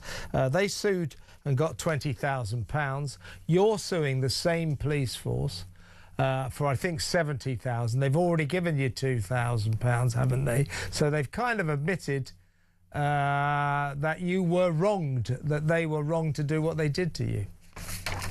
So far, they've admitted the search is unlawful. They have transferred into my bank account £2,000. It's been, the way they're running the court cases is quite strange, because normally what you do is you'd agree a consent order for that bit of it, and it just kind of, they just unilaterally pay me £2,000. So I've got the money, and I am suing them for a further £68,000 at present. and they have admitted the search was unlawful. Where they're still dragging their feet is around whether the arrest was unlawful, although, their defence, frankly, doesn't make much sense, and around the human rights issues. For example, I'm suing them for breach of my Article 8 rights and my Article 10 rights to free speech. And it's difficult to see how you can argue you've not breached my Article 8 rights, which is, of course, includes security of your home and correspondence. Well, look, Sam, I don't know you, but I am gleaning, I am discerning, that you're an upstanding middle-class member of society who doesn't go around breaking the law very much, and I would imagine that this was a new experience for you. 12 coppers bursting into your house, searching every single room, going through all the drawers, taking your phones, your laptops, while you stood there. How did that feel? How were you feeling as this happened? Well, it was an enormous shock. You're right. I have no criminal record or convictions. I've never had my own search before. And it was particularly concerning because they had no idea what they were doing. And I did this, like, engaging the devices, told me the passwords, it's got nothing to hide. And they found nothing illegal, but it was obviously very terrifying because, I've been behaving completely lawfully. I mean, I help people in court who don't have a lawyer. I'm legally qualified. And I always... Great, Sam. Your microphone, are you on a laptop or something? Suddenly the line's gone very fuzzy. Sorry, can you hear me now? That's better. Right, that's better. I think you must have covered it or something. Tell me that again. How did you feel? I lost you when you began to answer the question. It was terrifying. I have never been arrested before. I've never had my home searched before. I have no criminal convictions. And so we have 12 police turning up at midnight. Is that when it was? It was exactly that from the body cam. What day was this, Sam? 8th of March 2025, so a Saturday. Saturday night, okay. And had you already gone to bed? Or? Yeah. I got out in my dressing gown, was polite to them, opened the door, but obviously it was a shock because, 12 police at that time of night for a blog post. And obviously, I had the advantage of legal training, although I've never actually been arrested before. And I have no criminal convictions. And I was polite and I, showed them where the devices were and I gave them the passwords. So I had nothing to hide and they found nothing. But it was still terrifying, even with someone with the relevant training. And then they took you to the Nick. You spent all night in a cell? Yes. Unbelievable. Well, all I can say, Sam, is thank you so much for coming on the show, and I wish you all the best. We'll keep in touch with you. Sam Smith, IT boss. What about that? Now, the reason I got Sam on is because today there's this big announcement that the police, we're told, look, the police will no longer waste their time with non-crime hate incidents. That's they're coming in at a rate of about 60 every single day, where the cops, for reasons that escape us, write down all these non-crime hate incidents. So if somebody decides that I've said something that offends them, that might be racist or sexist or something, they report it to the police. The police can't begin to investigate this, they haven't got enough time, but they just write it down. So I am then recorded in the police records for a non-crime hate incidents. We've been saying all along, a lot of citizens of this country say, well, look, if it's not a crime, it's got nothing to do with the police. Well, they've announced today the police will no longer be recording non-crime hate incidents. And then there's a load of unlesses and ifs and buts. So in other words, unless they perceive that the non-crime hate incident might help them with a future criminal inquiry, unless they believe that it's important to police work in the local area, and so on and so forth. So there actually is no ban to the police recording non-crime hate incidents. They've just been told, well, from now on, only record them when it's common sense. Well, as you've just heard with Sam Smith, what happened to him, the police are not renowned for common sense. So when they say, oh, no, we're not going to do non-crime hate incidents anymore, it's a crock. It's a crock of crap. They're going to carry on. And we're going to stop them doing nonsense like happened to Sam Smith, what happened to that couple round the corner from him who were in a WhatsApp group. They've got to stop all of this. Get back to catching the bad guys. Don't harass the good guys for non-crimes that end up costing you a fortune, coppers, because you had no right to do these arrests in the first place. 03444991000. Next up, Sean Costas from The Sun with all the sport that's worth talking about. That next, stay tuned.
What they're doing to people that have been trying to raise this. I couldn't even tell you how many times people tried to have me arrested. Yeah. You know, and I've had people at my home, I've had people target my children.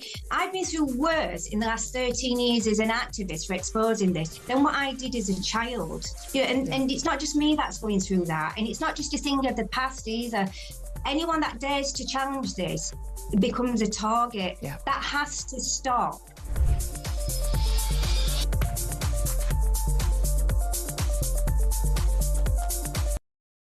Across the UK, on DAB+, on YouTube, on your mobile, and on your side. This is Talk. Another day, another whole round of trouble at Tottenham Hotspur. Sean Custis is in the studio, Director of Sport of The Sun, so we're going to go through some of the big stories that will appear on the back pages of that great newspaper tomorrow. Well, Sean, opposition is growing among Tottenham fans because Roberto De Zerbi, their proposed new manager, was a big backer of the controversial Manchester United accused rapist Mason Greenwood. Tell us the story. Yeah, I mean, it wouldn't be Spurs without a bit of controversy. So their new manager is appointed today, accepts the job. Roberto De Zerbi, who used to be at Brighton, did pretty well at Brighton until he fell out with the board. We were talking about him last night.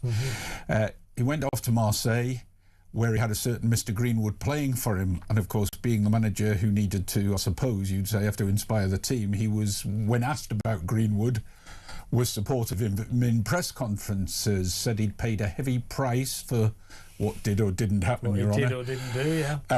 And that he seemed like a good lad.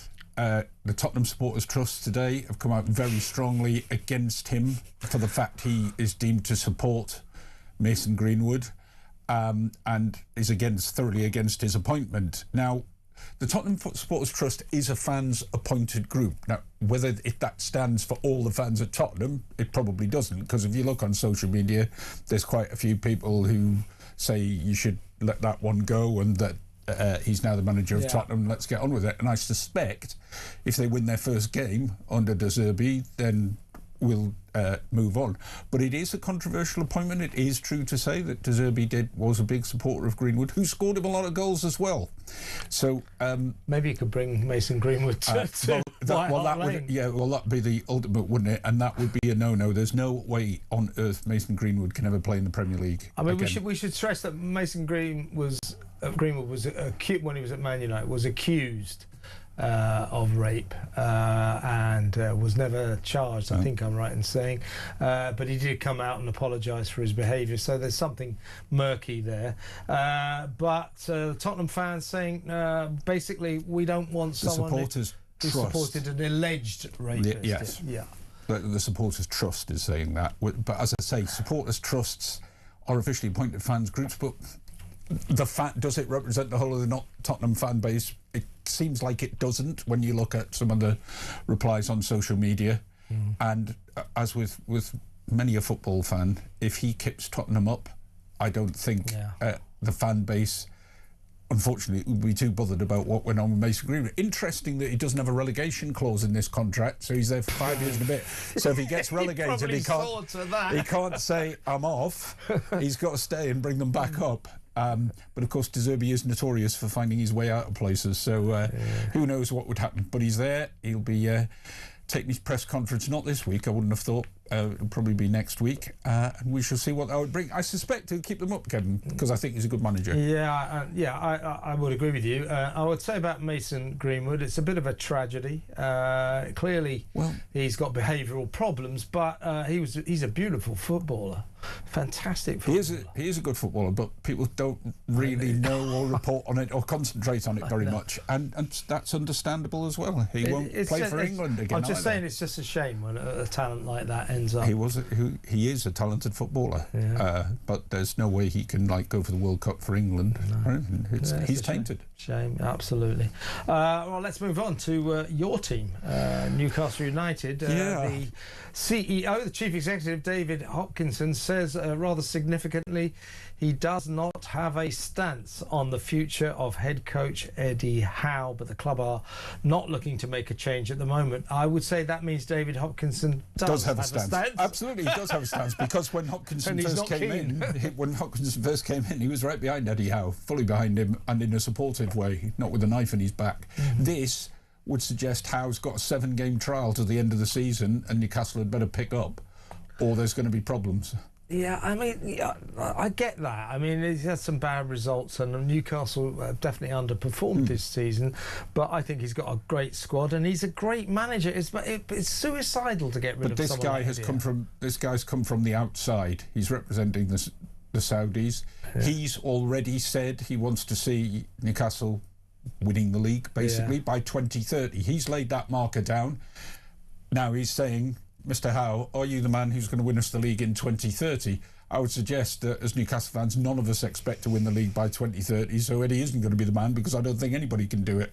Not under the type of restrictions, the financial restrictions that now exist in the game. And if you've seen also, as part of that, we've had to sell the ground back to ourselves, which is very Chelsea. And Chelsea got hammered for that sort of thing, and Newcastle have done exactly the same. Villa did similar moves with property as well. So is that the deal now, Sean, that even if you've got Saudi money, you can't really spend it like you used to? Well, you can't spend it on players. It's quite difficult. There are certain rules, you might want to spend certain rules and regulations about where various pots of money can go. But this cleared us, so it's been explained, from a PSL problem for that season. It should be easier going forward, but it's complicated, and Newcastle probably will lose some players in the summer, and that's not going to wouldn't help Eddie Howe's cause either. Sandro Tonali will probably be one of those players. If I was Eddie Howe, I wouldn't be sitting very comfortably in that Newcastle chair. It's a shame. It's a shame, but he'll be snapped up. Good manager. We'll have him at Fulham. I think we might have a vacancy. What, do you not want Marco anymore? Oh, we want Marco. I'm not sure if Marco wants us for too much longer. He's been around a while. Well, yeah, but I think bigger clubs might want him. Still, everything seems to come back to Fulham, Kev. Well, that's always the way with my sports reports. No Fulham players in the England squad tonight, though. As per. Let's talk about that. They've got Japan in a friendly. What do we know about Japan? What kind of team's Tuchel putting out? Do we know? He put the strongest team out he can put out, given the restrictions with the injuries. Saka, Rice, etc. not available. But he play a strong side, and he will be playing Harry Kane up front, which would be good to see him there and work out a sort of formation that can support Harry Kane well. And we'll be looking for an improvement on the dirge of Friday night. It's a better team. It's a stronger team. Japan coming off the back of beating Scotland. That didn't please the Scots fans too much. In fact, they booed that was them in off. Scotland, right? Yeah, they booed them off. They booed the Japanese or the Scots? No, the Scots. Both. Look, I'm not saying it'll be a bigger test for England than Uruguay, because Uruguay brought it about a bit. So I'm not saying that. Japan are possibly a bit more technical as a team, but England fans and Thomas Tuchel will be expecting a good performance to send us off to the World Cup on a high. This is the last warm-up game before going to the warm-up games before the World Cup, which are in America. So we'll play 2 games ahead of. How do you think we're going to get on? What's your prediction? Right now, it's this thing about if everybody's on form, then it could go very well. But everybody isn't on form. Is everybody fit? Well, no, probably not.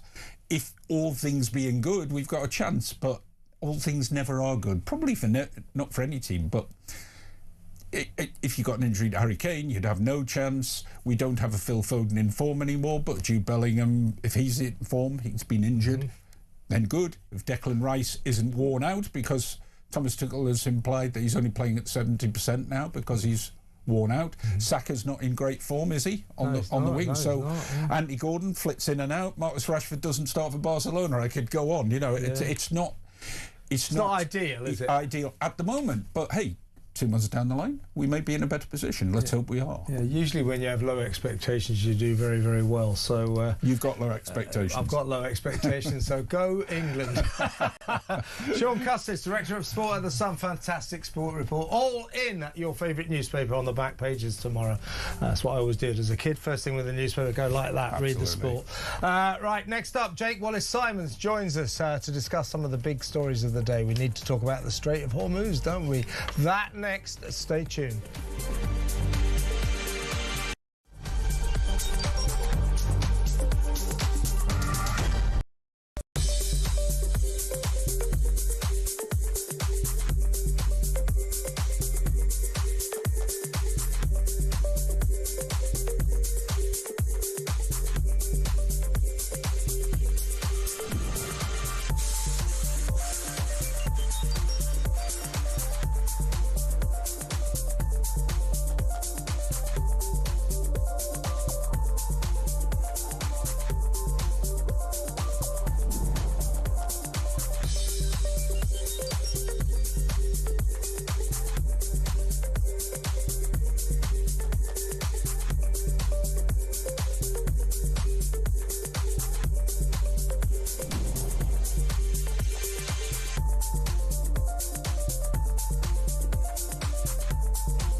Across the UK, on DAB+, on YouTube, on your mobile, and on your side. This is Talk.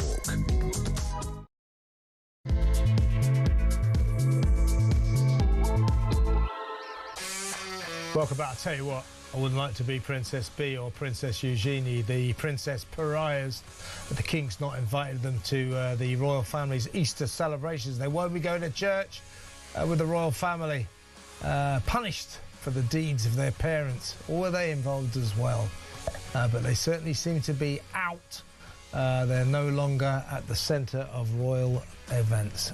We'll talk about that in a little while with Kinsey Schofield. But first, for the next 20 minutes or so, let's go through some of the big stories of the day with author and columnist. Two of his books are Never Again, How the West Betrayed the Jews and Itself, and also Israelophobia, the newest version of the oldest hatred, and what to do about it. A warm welcome to Jake Wallace-Simons. Hi, Jake. Hi, good afternoon. Now, let me ask you first about Donald Trump. He seems to now be saying the Strait of Hormuz, which is currently in a state of blockade. I mean, it is pretty much blocked. It used to be something like 2 million barrels a day of oil coming through that narrow stretch of sea just off the coast of Iran. Nothing at the moment, a trickle. Now, fairly soon, that trickle, that blockade, is going to hit the entire world economically really, really hard, including Britain. Petrol prices, energy prices will rocket. We have heard a lot of murmuring for the last week or so that the United States is prepared to go in, boots on the ground, to clear that Strait of Hormuz, maybe invade the strategic Karg Island, where all of so much of Iran's oil is processed. So these have been the drumbeat of what we've been hearing. Today, on his Truth Social social media outlet, US President Donald Trump has lashed out at the UK and other countries, telling us to go and get our own oil. You'll have to start learning how to fight for yourself. The USA won't be there to help you anymore, just like you weren't there for us. So he now seems to be indicating that the Americans will pull out of the Iranian war, no doubt declaring a famous victory, without unblocking the Strait of Hormuz, which, by the way, I should inform President Trump, will be just as disastrous for America as the rest of the world, even though America doesn't get its oil through the Strait of Hormuz. Meanwhile, their Secretary of War, Pete Hegseth, Jake, is saying regime change has happened in Iran, and this new leadership should be wiser than the last. Well, look, first of all, you know, how can the president just drop the Strait of Hormuz just like that? So, we're not going to bother after all. It's down to you lot. He left us with this problem. He should do something about it. And when Pete Hegseth says there's been regime change, that's just not true, is it? I mean, what is going on? What are we being told? What are we learning from the White House? It's just getting weirder and weirder, if you ask me. Yes, I mean, there's a lot of things happening at once, I think, in this story, and very fast. But one thing remains constant, which is that the White House's quality of communications is not just poor, it's bizarre. Donald Trump seems to say one thing one day and one thing the next. The videos coming out of the White House have been appalling in their glorification of war, making it seem like a video game. And, you know, this war is, in many ways, a noble war in that it takes on the evilest regime on the planet and seeks to stop it from killing its own civilians. Don't forget, it killed more than 30,000 people in just 2 days in January. And yet it's being waged by a very strange administration indeed. Now, from what I understand from my sources in Israeli intelligence, they were hoping for regime change, but the Iranian people have been successfully repressed enough not to have come out on the streets, and they're not organized enough to be able to topple the regime themselves, despite the Israelis trying to help as best they can by targeting the apparatus of repression. It looks like Donald Trump is beginning to lose the stomach for this war, but then against that, you've got a great buildup of ground troops in the region, American ground troops, more than 10,000 of them now, apparently preparing to take Hormuz. So we've got these mixed messages and mixed signals. Yeah.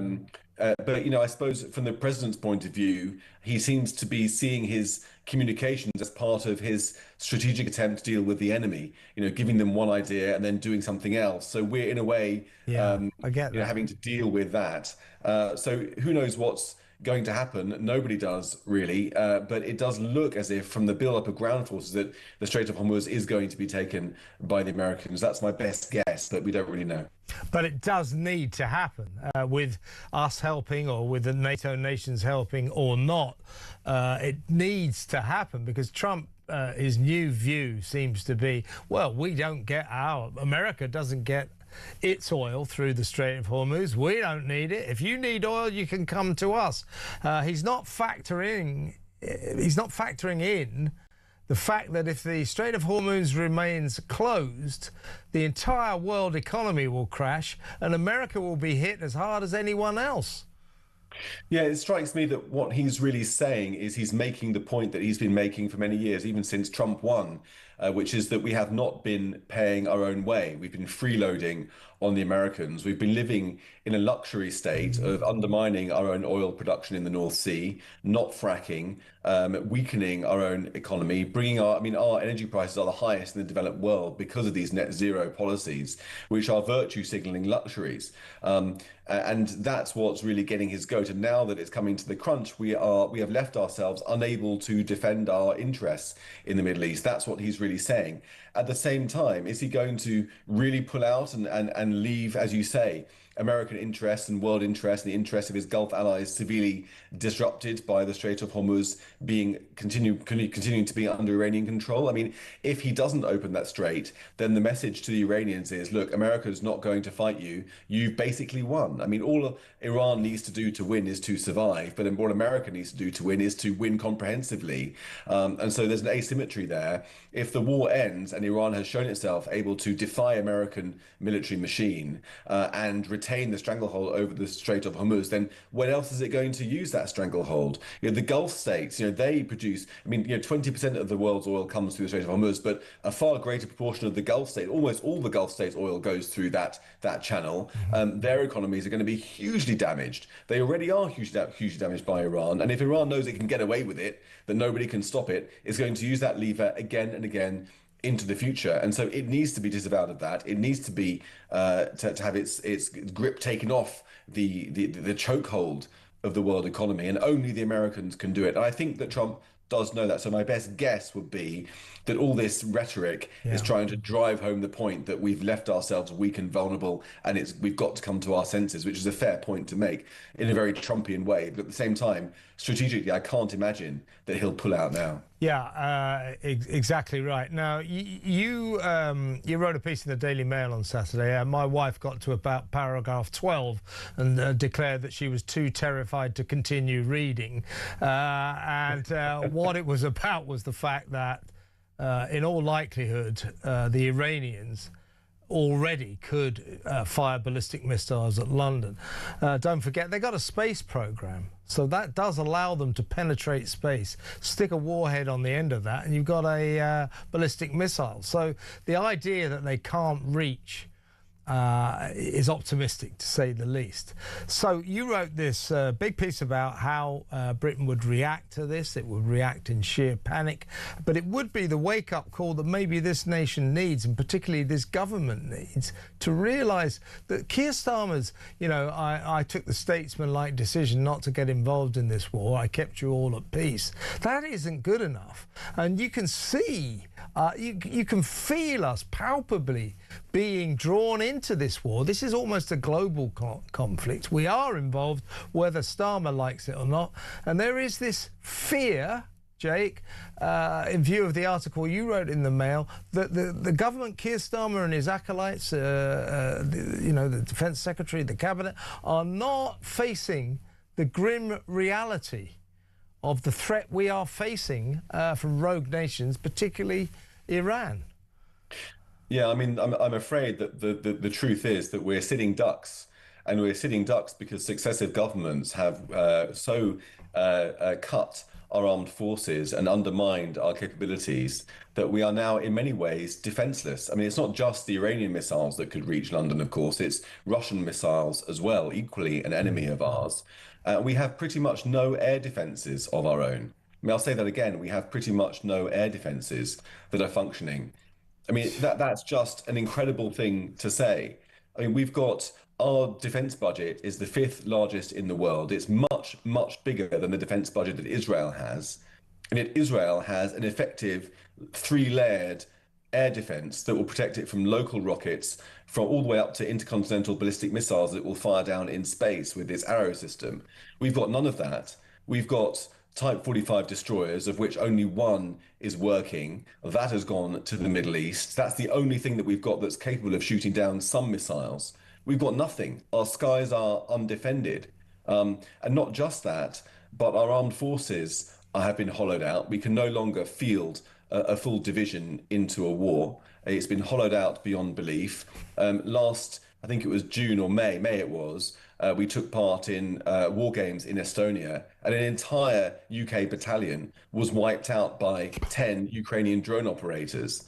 And in response to that, a senior general or commander who was watching this said, "We are effed." I mean, that was his conclusion. Sounds about right. And he's not wrong. Yeah.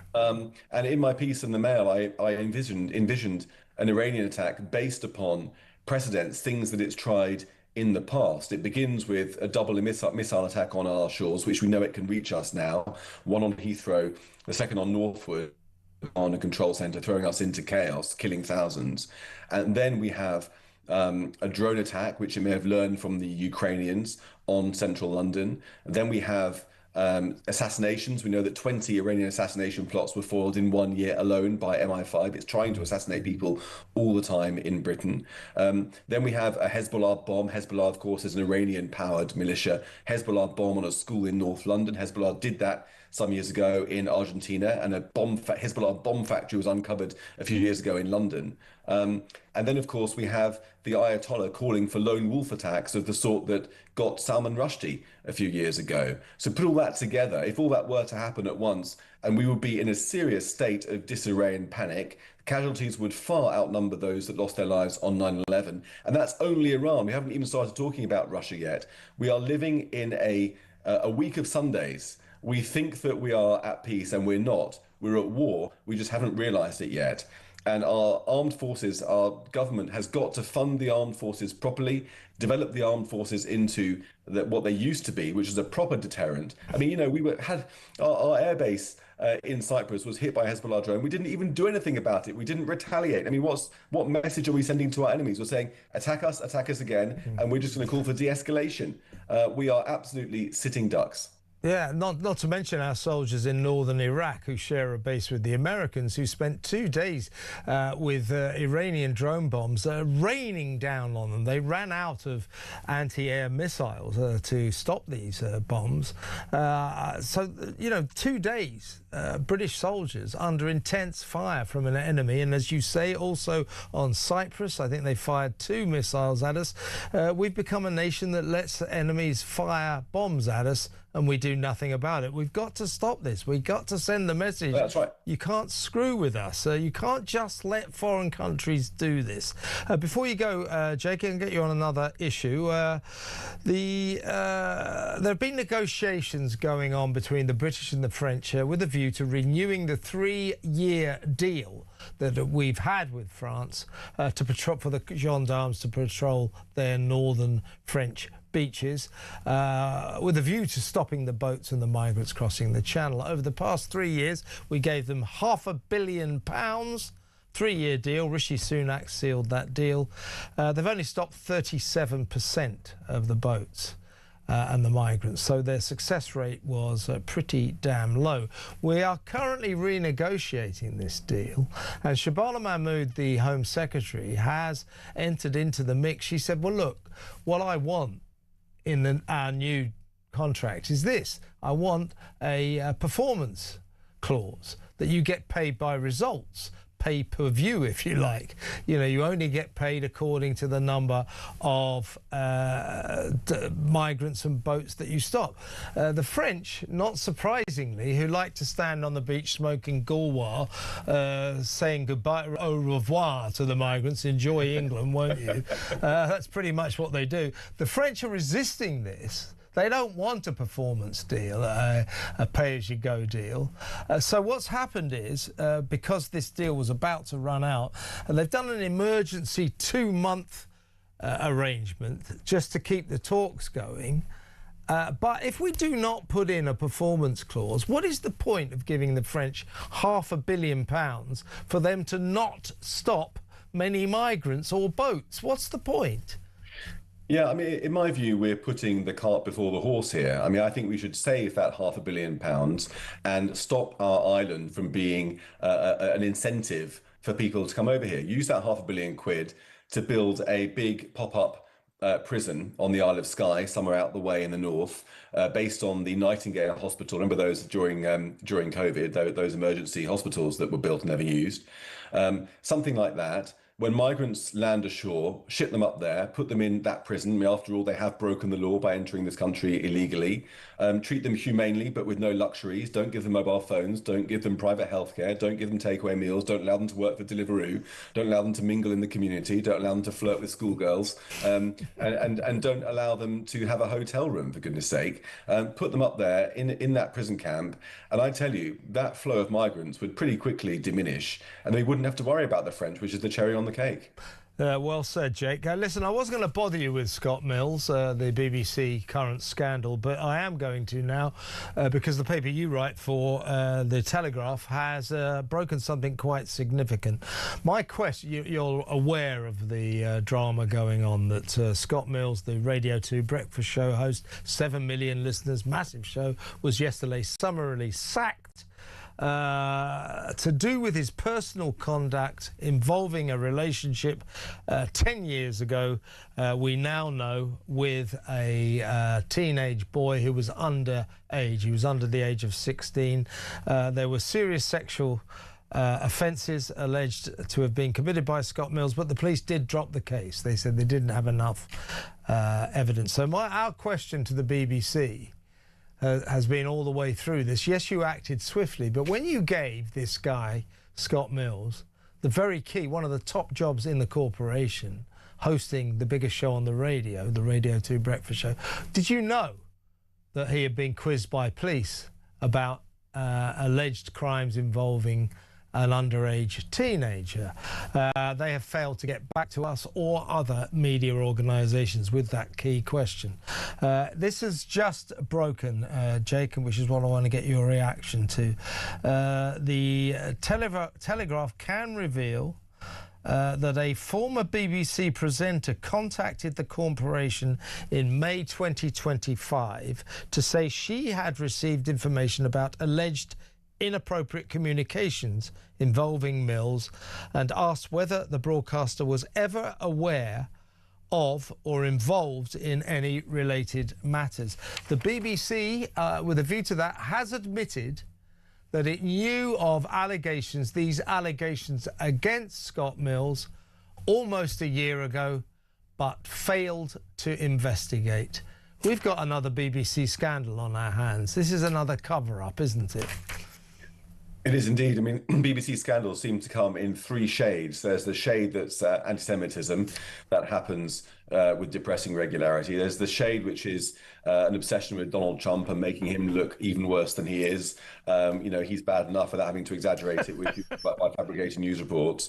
And then the third one, of course, is sexual misconduct, which seems to happen with an unbelievable level of regularity at the BBC. It's beyond me why this keeps happening. We had Hugh Edwards, we've had Jimmy Savile, and now this. Why does it keep happening at the BBC? There does seem to be a suggestion that the BBC is adept, for some reason that I don't understand, at turning a blind eye to this sort of behaviour when a big star is involved. Maybe the BBC is too beholden to the audiences that these people can draw. Maybe the BBC is sort of starstruck in its own way. Maybe it's in love with its own stars in a sort of sense. We saw that with Gary Lineker. Not that he was a sexual abuser, of course, but he was a repeated sort of provocateur when it came to Israel, and it took a lot for him to be sacked.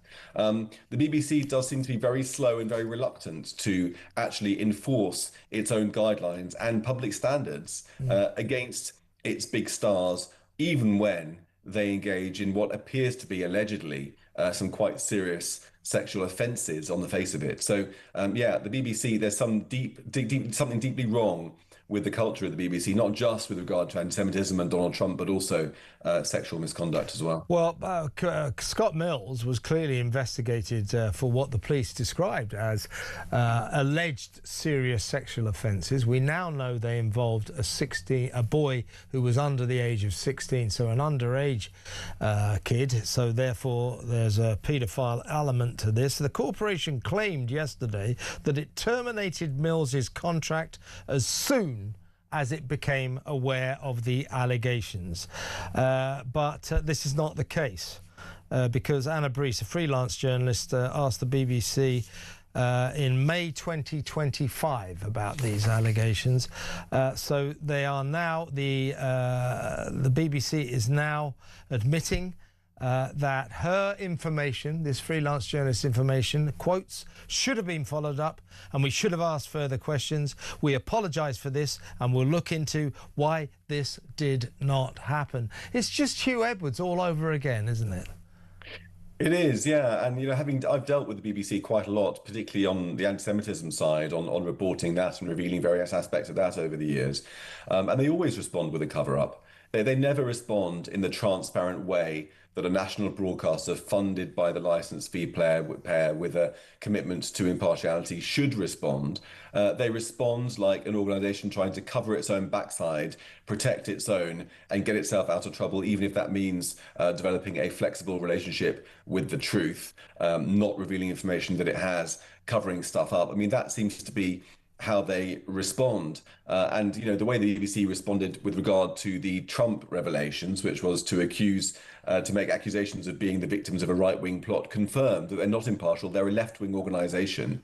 And they're really taking the mickey out of the British public. You know, we pay our licence fee wanting an impartial broadcaster. What we get is an obviously left-wing broadcaster that digs its heels in when we try to reform it, that defends and covers up apparently alleged paedophiles, or at least claims of paedophilia, and shortchanges viewers, because I mean all the fans of this star who hang on his every word, who tune into his show every day or every week, now have to find out that for all those years these allegations have been hanging over him and the BBC's known about it and done nothing. Yeah. I mean, how's the public supposed to feel when confronted by this behaviour by the BBC?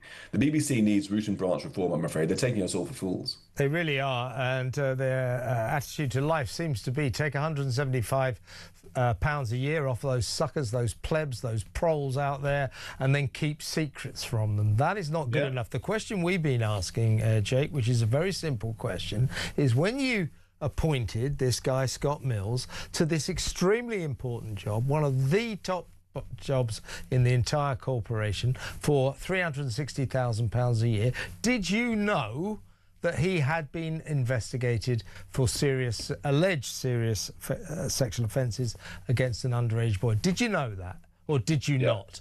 We've been asking them now for 2 days, and we're not the only media organisation that's been doing that, and they will not answer. Make of that what you will. Jake, really good to talk to you. Always a pleasure. Thanks for coming on. That is the brilliant Jake Wallace-Simons, author and columnist. Read his stuff in The Telegraph. Read his books. They were great. Right, let's go to break. When we come back, let's talk to Kinsey Schofield about the latest goings-on in the royal family. It's been quite a week. We'll talk about that next. Stick around.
But look what they're doing to people that have been trying to raise this. I couldn't even tell you how many times people tried to have me arrested. Yeah. You know, and I've had people at my home, I've had people target my children.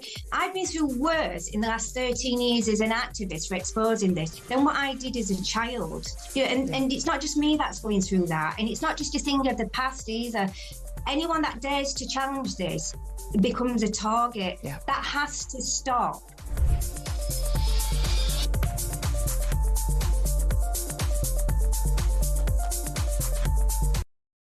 Across the UK, on DAB+, on YouTube, on your mobile, and on your side. This is Talk. Welcome back. Shocking news. The BBC admitting that it has known about Scott Mills, the allegations against him for almost a year. May 25, a freelance journalist called Anna Breeze got in touch with them to ask the BBC whether it had ever received any formal or informal complaints about Mills relating to safeguarding, inappropriate conduct or harassment, and whether it had ever conducted an internal investigation into him. She did not receive a response. That was last May. The BBC today admitting that Anna's inquiry should have been followed up and we should have asked further questions. That's a quote from the BBC. In a statement, the BBC added, "We apologise for this and we'll look into why this did not happen." It's a cover-up, folks, again. They've done it again. When will our state broadcaster ever learn? This is outrageous. 0344 499 1000. We'll talk about that towards the end of the show. Get your calls in because we've still got half an hour to go. But before we get to your calls, very important time, let's talk about the royal family. Let's go straight over live to Los Angeles to talk to our royal expert, Kinsey Schofield, host of Kinsey Schofield Unfiltered. Hi, Kinsey. Hi, not in LA, but I'm still here. Oh, you're not in LA. Where are you at the moment?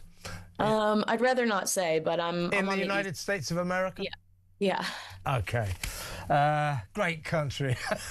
Right, now let's talk about what's going on now. First of all, I want to talk about Beatrice and Eugenie in just a little while. They have been cut out of the royal family's Easter celebrations, confirming the fact that clearly Charles and William have their suspicions about Fergie and Andy's daughters, as well as their well-founded suspicions about their parents. We'll talk about that in just a second, but Prince Harry has been putting it around last few days, saying, "No, I'm just waiting for the king to invite me and the kids to Sandringham. If he invites me, I'll bring them there. I'll need full security, of course, but I will come. Come on, invite me." In other words, putting the ball into the King's court, putting the onus on King Charles when it shouldn't be like that. The King doesn't want to invite Harry because he doesn't trust him. And furthermore, Harry isn't going to get the full protection that he demands. The main thrust of it is, though, that neither the King, nor William, nor anyone else in the British royal family trust Harry not to go running to the media the moment they've spoken to him. They do not trust themselves to be around Harry because they know or they believe he leaks stuff to the media. Yeah, I mean, the conversations that are being had between people that cover this pretty regularly are that does Harry really want to go hang out with Uncle Andy at Sandringham? No. What he's doing is he's using this leak, he's using this whisper as a way to blackmail King Charles into giving him the security he wants. This is all...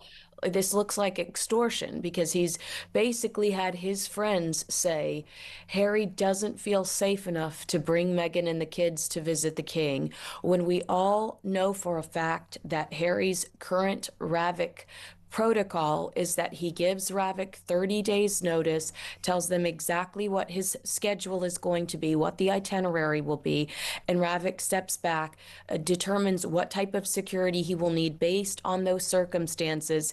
And I'd say 9 times out of 10, Harry does get the armed security that he wants, especially if he is doing something related to charity or related to the British royal family.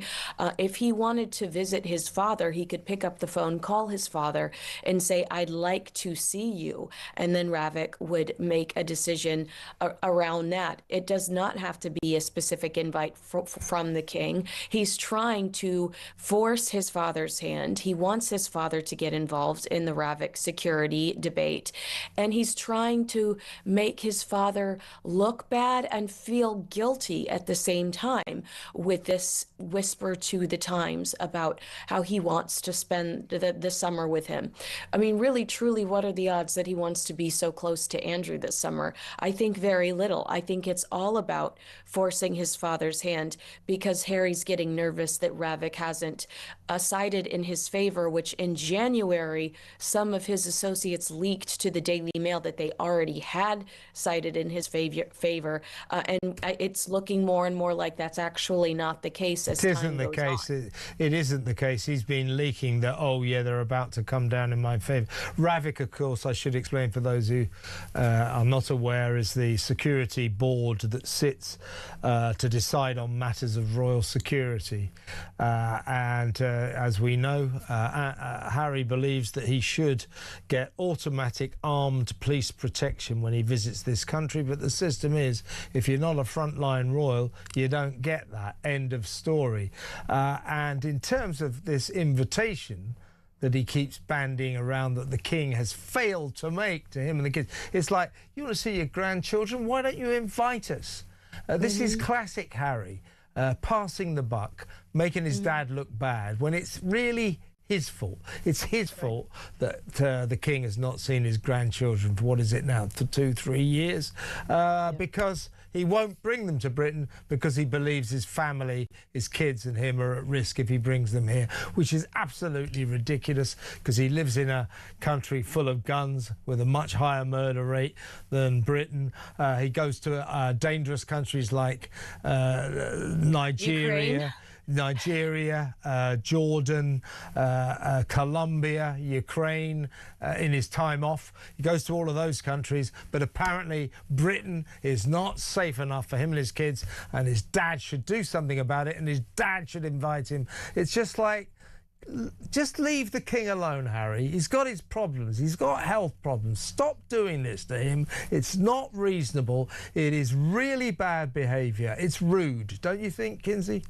I do, but I also think that he's done a really great job of, he champions so much, you know, how to stop misinformation. And in this particular case, I think he's done a great job of spreading misinformation. In no way, shape, or form has Harry been fully abandoned when it comes to security in the United Kingdom. He just doesn't like having different rules to Prince William. He doesn't like not having special treatment. This is, in my opinion, is about ego. He doesn't like having to ask permission. He doesn't like having to give Ravik his itinerary 30 days in advance. And that was one of the things that was said in the Times piece, that Harry and Meghan could come and go whenever they pleased. You can come and go whenever you please right now. They are simply asking that they know what the itinerary is so that they can properly vet and so that they can take care of you. But no one wants anything to happen to Harry or his family, and he has not been completely abandoned when it comes to security in the UK. He just does not like the new process that was put in place when he quit his job. And one of the consequences he was told about before he quit his job, one of the things he was warned about, was the idea that his position would change, or his status would change when it came to the security that he's automatically given. He was warned, and that's why he says that the family uses this. The families use this to teach him a lesson or to punish him. No, it was simply a consequence of your own actions. This security is afforded to people that live in the United Kingdom and work for the British royal family. Those are simply the circumstances. Exactly right. And the underpinning all of this is what this is really all about, is that Harry and indeed Meghan can't stand the fact that Prince William and Kate get automatic police, gun guards everywhere they go. And the reason for that, Harry, if you're watching, if I can just help you with this, is they are frontline working royals and you are not. So the British taxpayers have no obligation to spend any of their money on you when you come and visit. When you come and visit, you come as a private citizen, and if we fancy giving you protection, we will, but if we don't fancy it, we won't. Get used to it. Quick last word from you, Kinsey, if you don't mind. Princesses Beatrice and Eugenie will not be attending the royal family's traditional Easter Sunday church service at Windsor Castle this upcoming weekend. Apparently, both the princesses have made alternative plans, but this feeds into the fact they are the pariah princesses now. At one point, both the King and William, and Kate, of course, they were of a mind to not visit the sins of the parents on these two girls, Princesses Eugenie and Beatrice. This is not their fault that their parents were a couple of scumbags, a couple of lowlifes. But increasingly, it's clear that the King and William believe that they're not all that innocent, these two, that they were mentioned hundreds of times in the Epstein files. They accompanied their mother to go and see Jeffrey Epstein just after he was released from jail after his conviction of a paedophile sex offence, and that Beatrice at least travelled the world with her dad, visiting the Middle East and those Stan countries that he likes to go to, and China, making his strange business deals. So the royal family, it looks as if they have decided that Princesses Eugenie and Beatrice are not all that innocent of their parents' offences against decency. I think if Beatrice and Eugenie would like the heat to dissipate, I think if they would like, an escape, then they should let go of their titles, let go of their grace and favor homes. They've married really wealthy men that have put them up in nice spaces. They don't need the British public to pay for, anything, going any further. If they want people to lay off, then let go of the perks that come with being a member of the British royal family, and then no one can hold anything against you anymore. But again, we talk about Harry and ego and entitlement, and I think that there's a lot of that going on in the York sphere, and I suspect that they won't want to give up all of the perks of being members of the royal family. But truly, we could not criticize them. We would have a hard time criticizing them going forward if they said, we're going to give up our titles and we're going to give up our grace and favor homes, and we are, we apologize for the association with Epstein, but I've not even seen them apologize for their association. Exactly right. They haven't said a damn word. They should apologise. I agree. Listen, Kinsey, fantastic to talk to you. I do believe we'll be talking a little later when you'll be interviewing me for your excellent podcast. Recollections may vary. So bye for now. See you a bit later. Thank you so much. The brilliant Kinsey Schofield there on the latest goings on Planet Royal. Let's go straight to break. Let's talk about what's in the pages of the Sun newspaper next with Deputy Head of News there, Will Barker. Stay exactly where you are.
across the UK.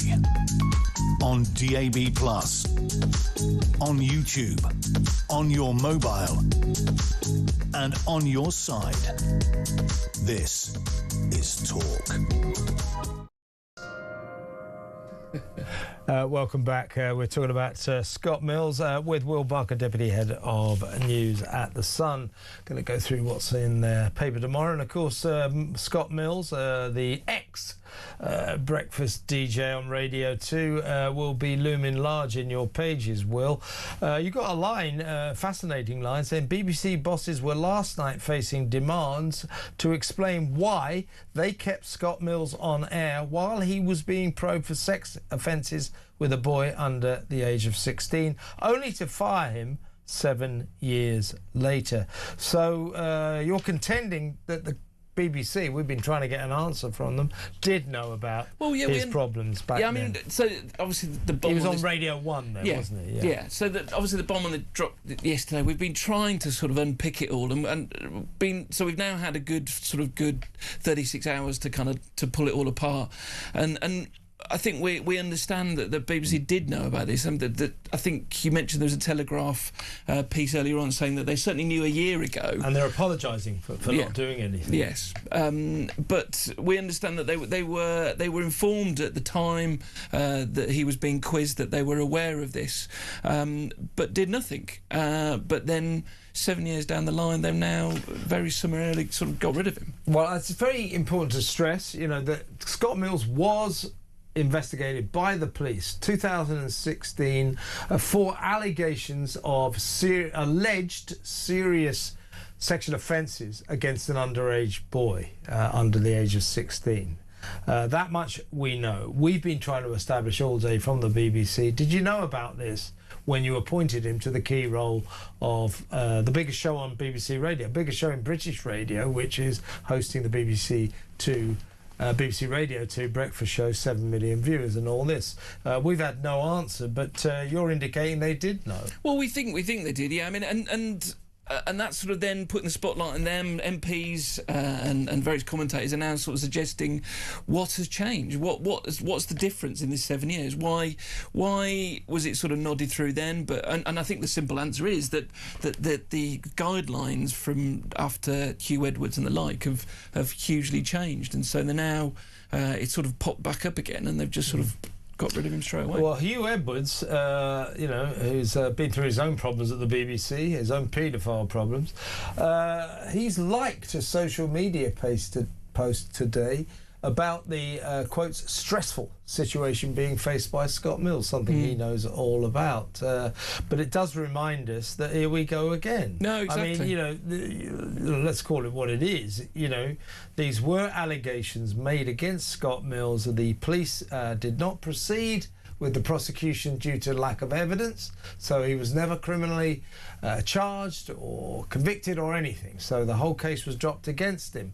But we do know that these allegations involved a boy under the age of 16. So just as with Hugh Edwards, we've got the spectre of another paedophile scandal hanging over the BBC. It's getting to be like their hobby, isn't it? Well, exactly. And maybe the way that they reacted is this: they're just trying to clean house on this now. They're just trying to get all these people out. But once again, why have they acted so differently in this circumstance before? And they need to probably answer that. Yeah, Piers Morgan has posted, I don't understand. Scott Mills was investigated by police 10 years ago over alleged offences 25 years ago, but no action was taken and the case was closed. Now he gets instantly fired over the same thing. The BBC needs to explain why, surely. That's my point. They're not being transparent. A simple question. Did you know about this case when you appointed him to the job of being a Radio 2 breakfast show host? They won't answer that question. No. So I think that probably speaks volumes. Let's talk about Donald Trump. He's reignited his words with Keir Starmer, saying that Britain should learn how to fight. Yeah, and also, if you want your oil, go and get it yourself, kind of. Basically, he had another pop at Keir. And this is all in the midst of this looming crisis. We've now been at pump station. There's one up in Bolton on the M61 where diesel's now £2 a litre. As everybody who's been on to a petrol station recently will know, that the prices are soaring at the moment. And Trump's just pretty much just putting on Keir's lap and just saying, well, if you want to go and sort out the Strait of Hormuz, you need to put some money behind and send your Navy out there and sort it out. Well, here's a story. Actress Hannah Waddingham, her war hero granddad, has died at the age of 109. Yeah, that's incredible. Wow. Absolutely incredible. Yeah, I mean, we were made aware of this guy when she made a tribute at live on TV at one of the British Legion Festival events, and he then basically realised that he was the oldest surviving World War vet, born in 1916, incredibly, and then had this incredible war career where he was on about 6 ships, 2 of which sunk, but he managed to get through all of them. Carried on and has carried on living until very recently. Amazing. Hannah, of course, the star of Ted Lasso. Last one, will Fly Me to the Moon. Yeah, well, this is. I feel like there's some sort of. If we could get some sort of music, like Star Trek music, playing behind, because finally we're back out to space. I can't help you then. If you'd told me in advance, I could have got it already. But anyway, what's happening? Well, no, we're finally going back to the moon. They're about to take off. Possibly tomorrow, providing they can do that. All the indications from NASA that they're all ready, and it just seems such a long time ago since we were sort of had a sort of space program to talk about. And it says here, though they will not be landing on the moon itself, the 10-day Artemis 2 mission is a crucial step in the plan to establish a $20 billion base on the moon for regular landings, which will take place as of 2028. So what are they actually going to do? They're going to go further than they've ever been before. They're going to go around the sort of dark side of the moon, so to speak, and and go and have a look at it and see what they can make of it. And then they will be putting boots on ground soon. And obviously the big plan is to get to Mars at some stage. Yeah, well, Americans are boots on the ground, it's always up, it's always up in the air. They promise. If I can put it that way. Will Barker, Deputy Editor of News at The Sun, fantastic. Get the paper tomorrow, all those brilliant stories in The Sun tomorrow. Let's go to break. When we come back, we'll take some of your calls. I'll read some of your messages. So still a lot to come, or a little bit to come. And then Peter Cardwell will be in to let you know what he's got lined up for your entertainment from 7 until 10 p.m. So stay right where you are, still a lot to come.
It's a no-brainer, this, isn't it? Yeah, I actually for years thought that it was illegal. Yes. For first cousins to marry, and it's really the first cousin end of it, which is very difficult. You're too close to each other in DNA, and this causes all sorts of issues and problems. We've seen it, it didn't even have to be a scientist to know that there were problems with this kind of relationship. And so all of that has to be dealt with. So I'm with her in saying that I think it's wrong, and it's not aimed at only one group. No. Everybody should face this. We all have the same problem.